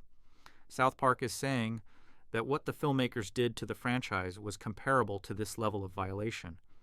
That's hyperbole, taken to its absolute extreme. It's dark humor that works and also feels like it goes too far simultaneously. The scene works as commentary on creative betrayal. Fans invest emotionally in characters and stories. When creators betray that investment, it feels personal. The physical assault is metaphor for emotional damage, but the metaphor is so intense that it becomes its own thing. You understand the point being made while also questioning whether depicting real people in this context crosses ethical lines the show usually avoids. Comedy Central edited the scene heavily for exactly that reason. The line between satire and something else gets very blurry. Kenny's Mysterian suicides represent a child so desperate to end his curse that he's willing to kill himself repeatedly trying to find an escape. Kenny shoots himself in the head in front of his friends to demonstrate that he always comes back. They're horrified. Then they forget. He does it again. Same result. The curse holds. His friends reset. Kenny's trapped in a loop where death brings no release and nobody remembers his suffering. So he keeps trying, keeps killing himself, keeps hoping this time will be different. The desperation in those scenes is palpable. This isn't funny Kenny deaths. This is a child committing suicide over and over because he can't find another way to make the pain stop. His immortality isn't a superpower, it's eternal torment, and the show depicts it with enough weight that you feel the tragedy underneath the superhero parody. Kenny deserves peace. He'll never get it. All he can do is keep dying and keep coming back and keep carrying the memory of every death alone. What unites all these darkest moments is purpose. They're not dark just for shock value. The Scott Tenorman chili showed what happens when revenge becomes obsession. Chef's death showed what cults do to people. Butter's mother showed domestic violence without comedic distance. Stanley's Cup showed how life doesn't provide movie endings. Britney showed celebrity culture as human sacrifice. Dead Kids showed desensitization to tragedy. The Human Centipede showed corporate exploitation. Indiana Jones showed creative betrayal. Kenny's suicides showed the cost of immortality. Every dark moment is making a point. Sometimes the point is brilliant social commentary. Sometimes the point gets lost in how disturbing the execution is. But the darkness is always purposeful. South Park uses horror and cruelty and discomfort as tools to make people think about things they'd rather ignore. You can't stay comfortable while watching Kenny kill himself repeatedly. You have to process what that means. You have to sit with the discomfort. That's the show forcing engagement with ideas that polite conversation would avoid. But here's the thing that really gets me about these darkest moments. Some of them cause real harm. Some of them are funny in ways that don't excuse the damage. Stanley's Cup made people genuinely upset because it felt needlessly cruel to a fictional dying child. Britney's episode aired during her actual breakdown and profited from her real suffering even while criticizing that exploitation. The Banned Muhammad episodes received serious death threats that endangered real people. The darkness isn't consequence-free just because it's satirical. The show argues that offense is subjective and nothing should be protected from comedy. That position assumes comedy exists in a vacuum where no real harm occurs. In reality, some groups face more systemic discrimination than others. Some jokes punch down in ways that cause real damage. South Park's commitment to unrestricted comedy has produced brilliant satire and cruel mockery, sometimes in the same episode. The darkest moments are dark because they make you confront where the line between those things actually is. After almost 30 years, South Park is still finding new ways to disturb people, new boundaries to test, new discomfort to create. These darkest moments aren't accidents, they're choices, deliberate decisions to make audiences uncomfortable for specific reasons. Sometimes those reasons are valid, sometimes they're not, sometimes both are true simultaneously.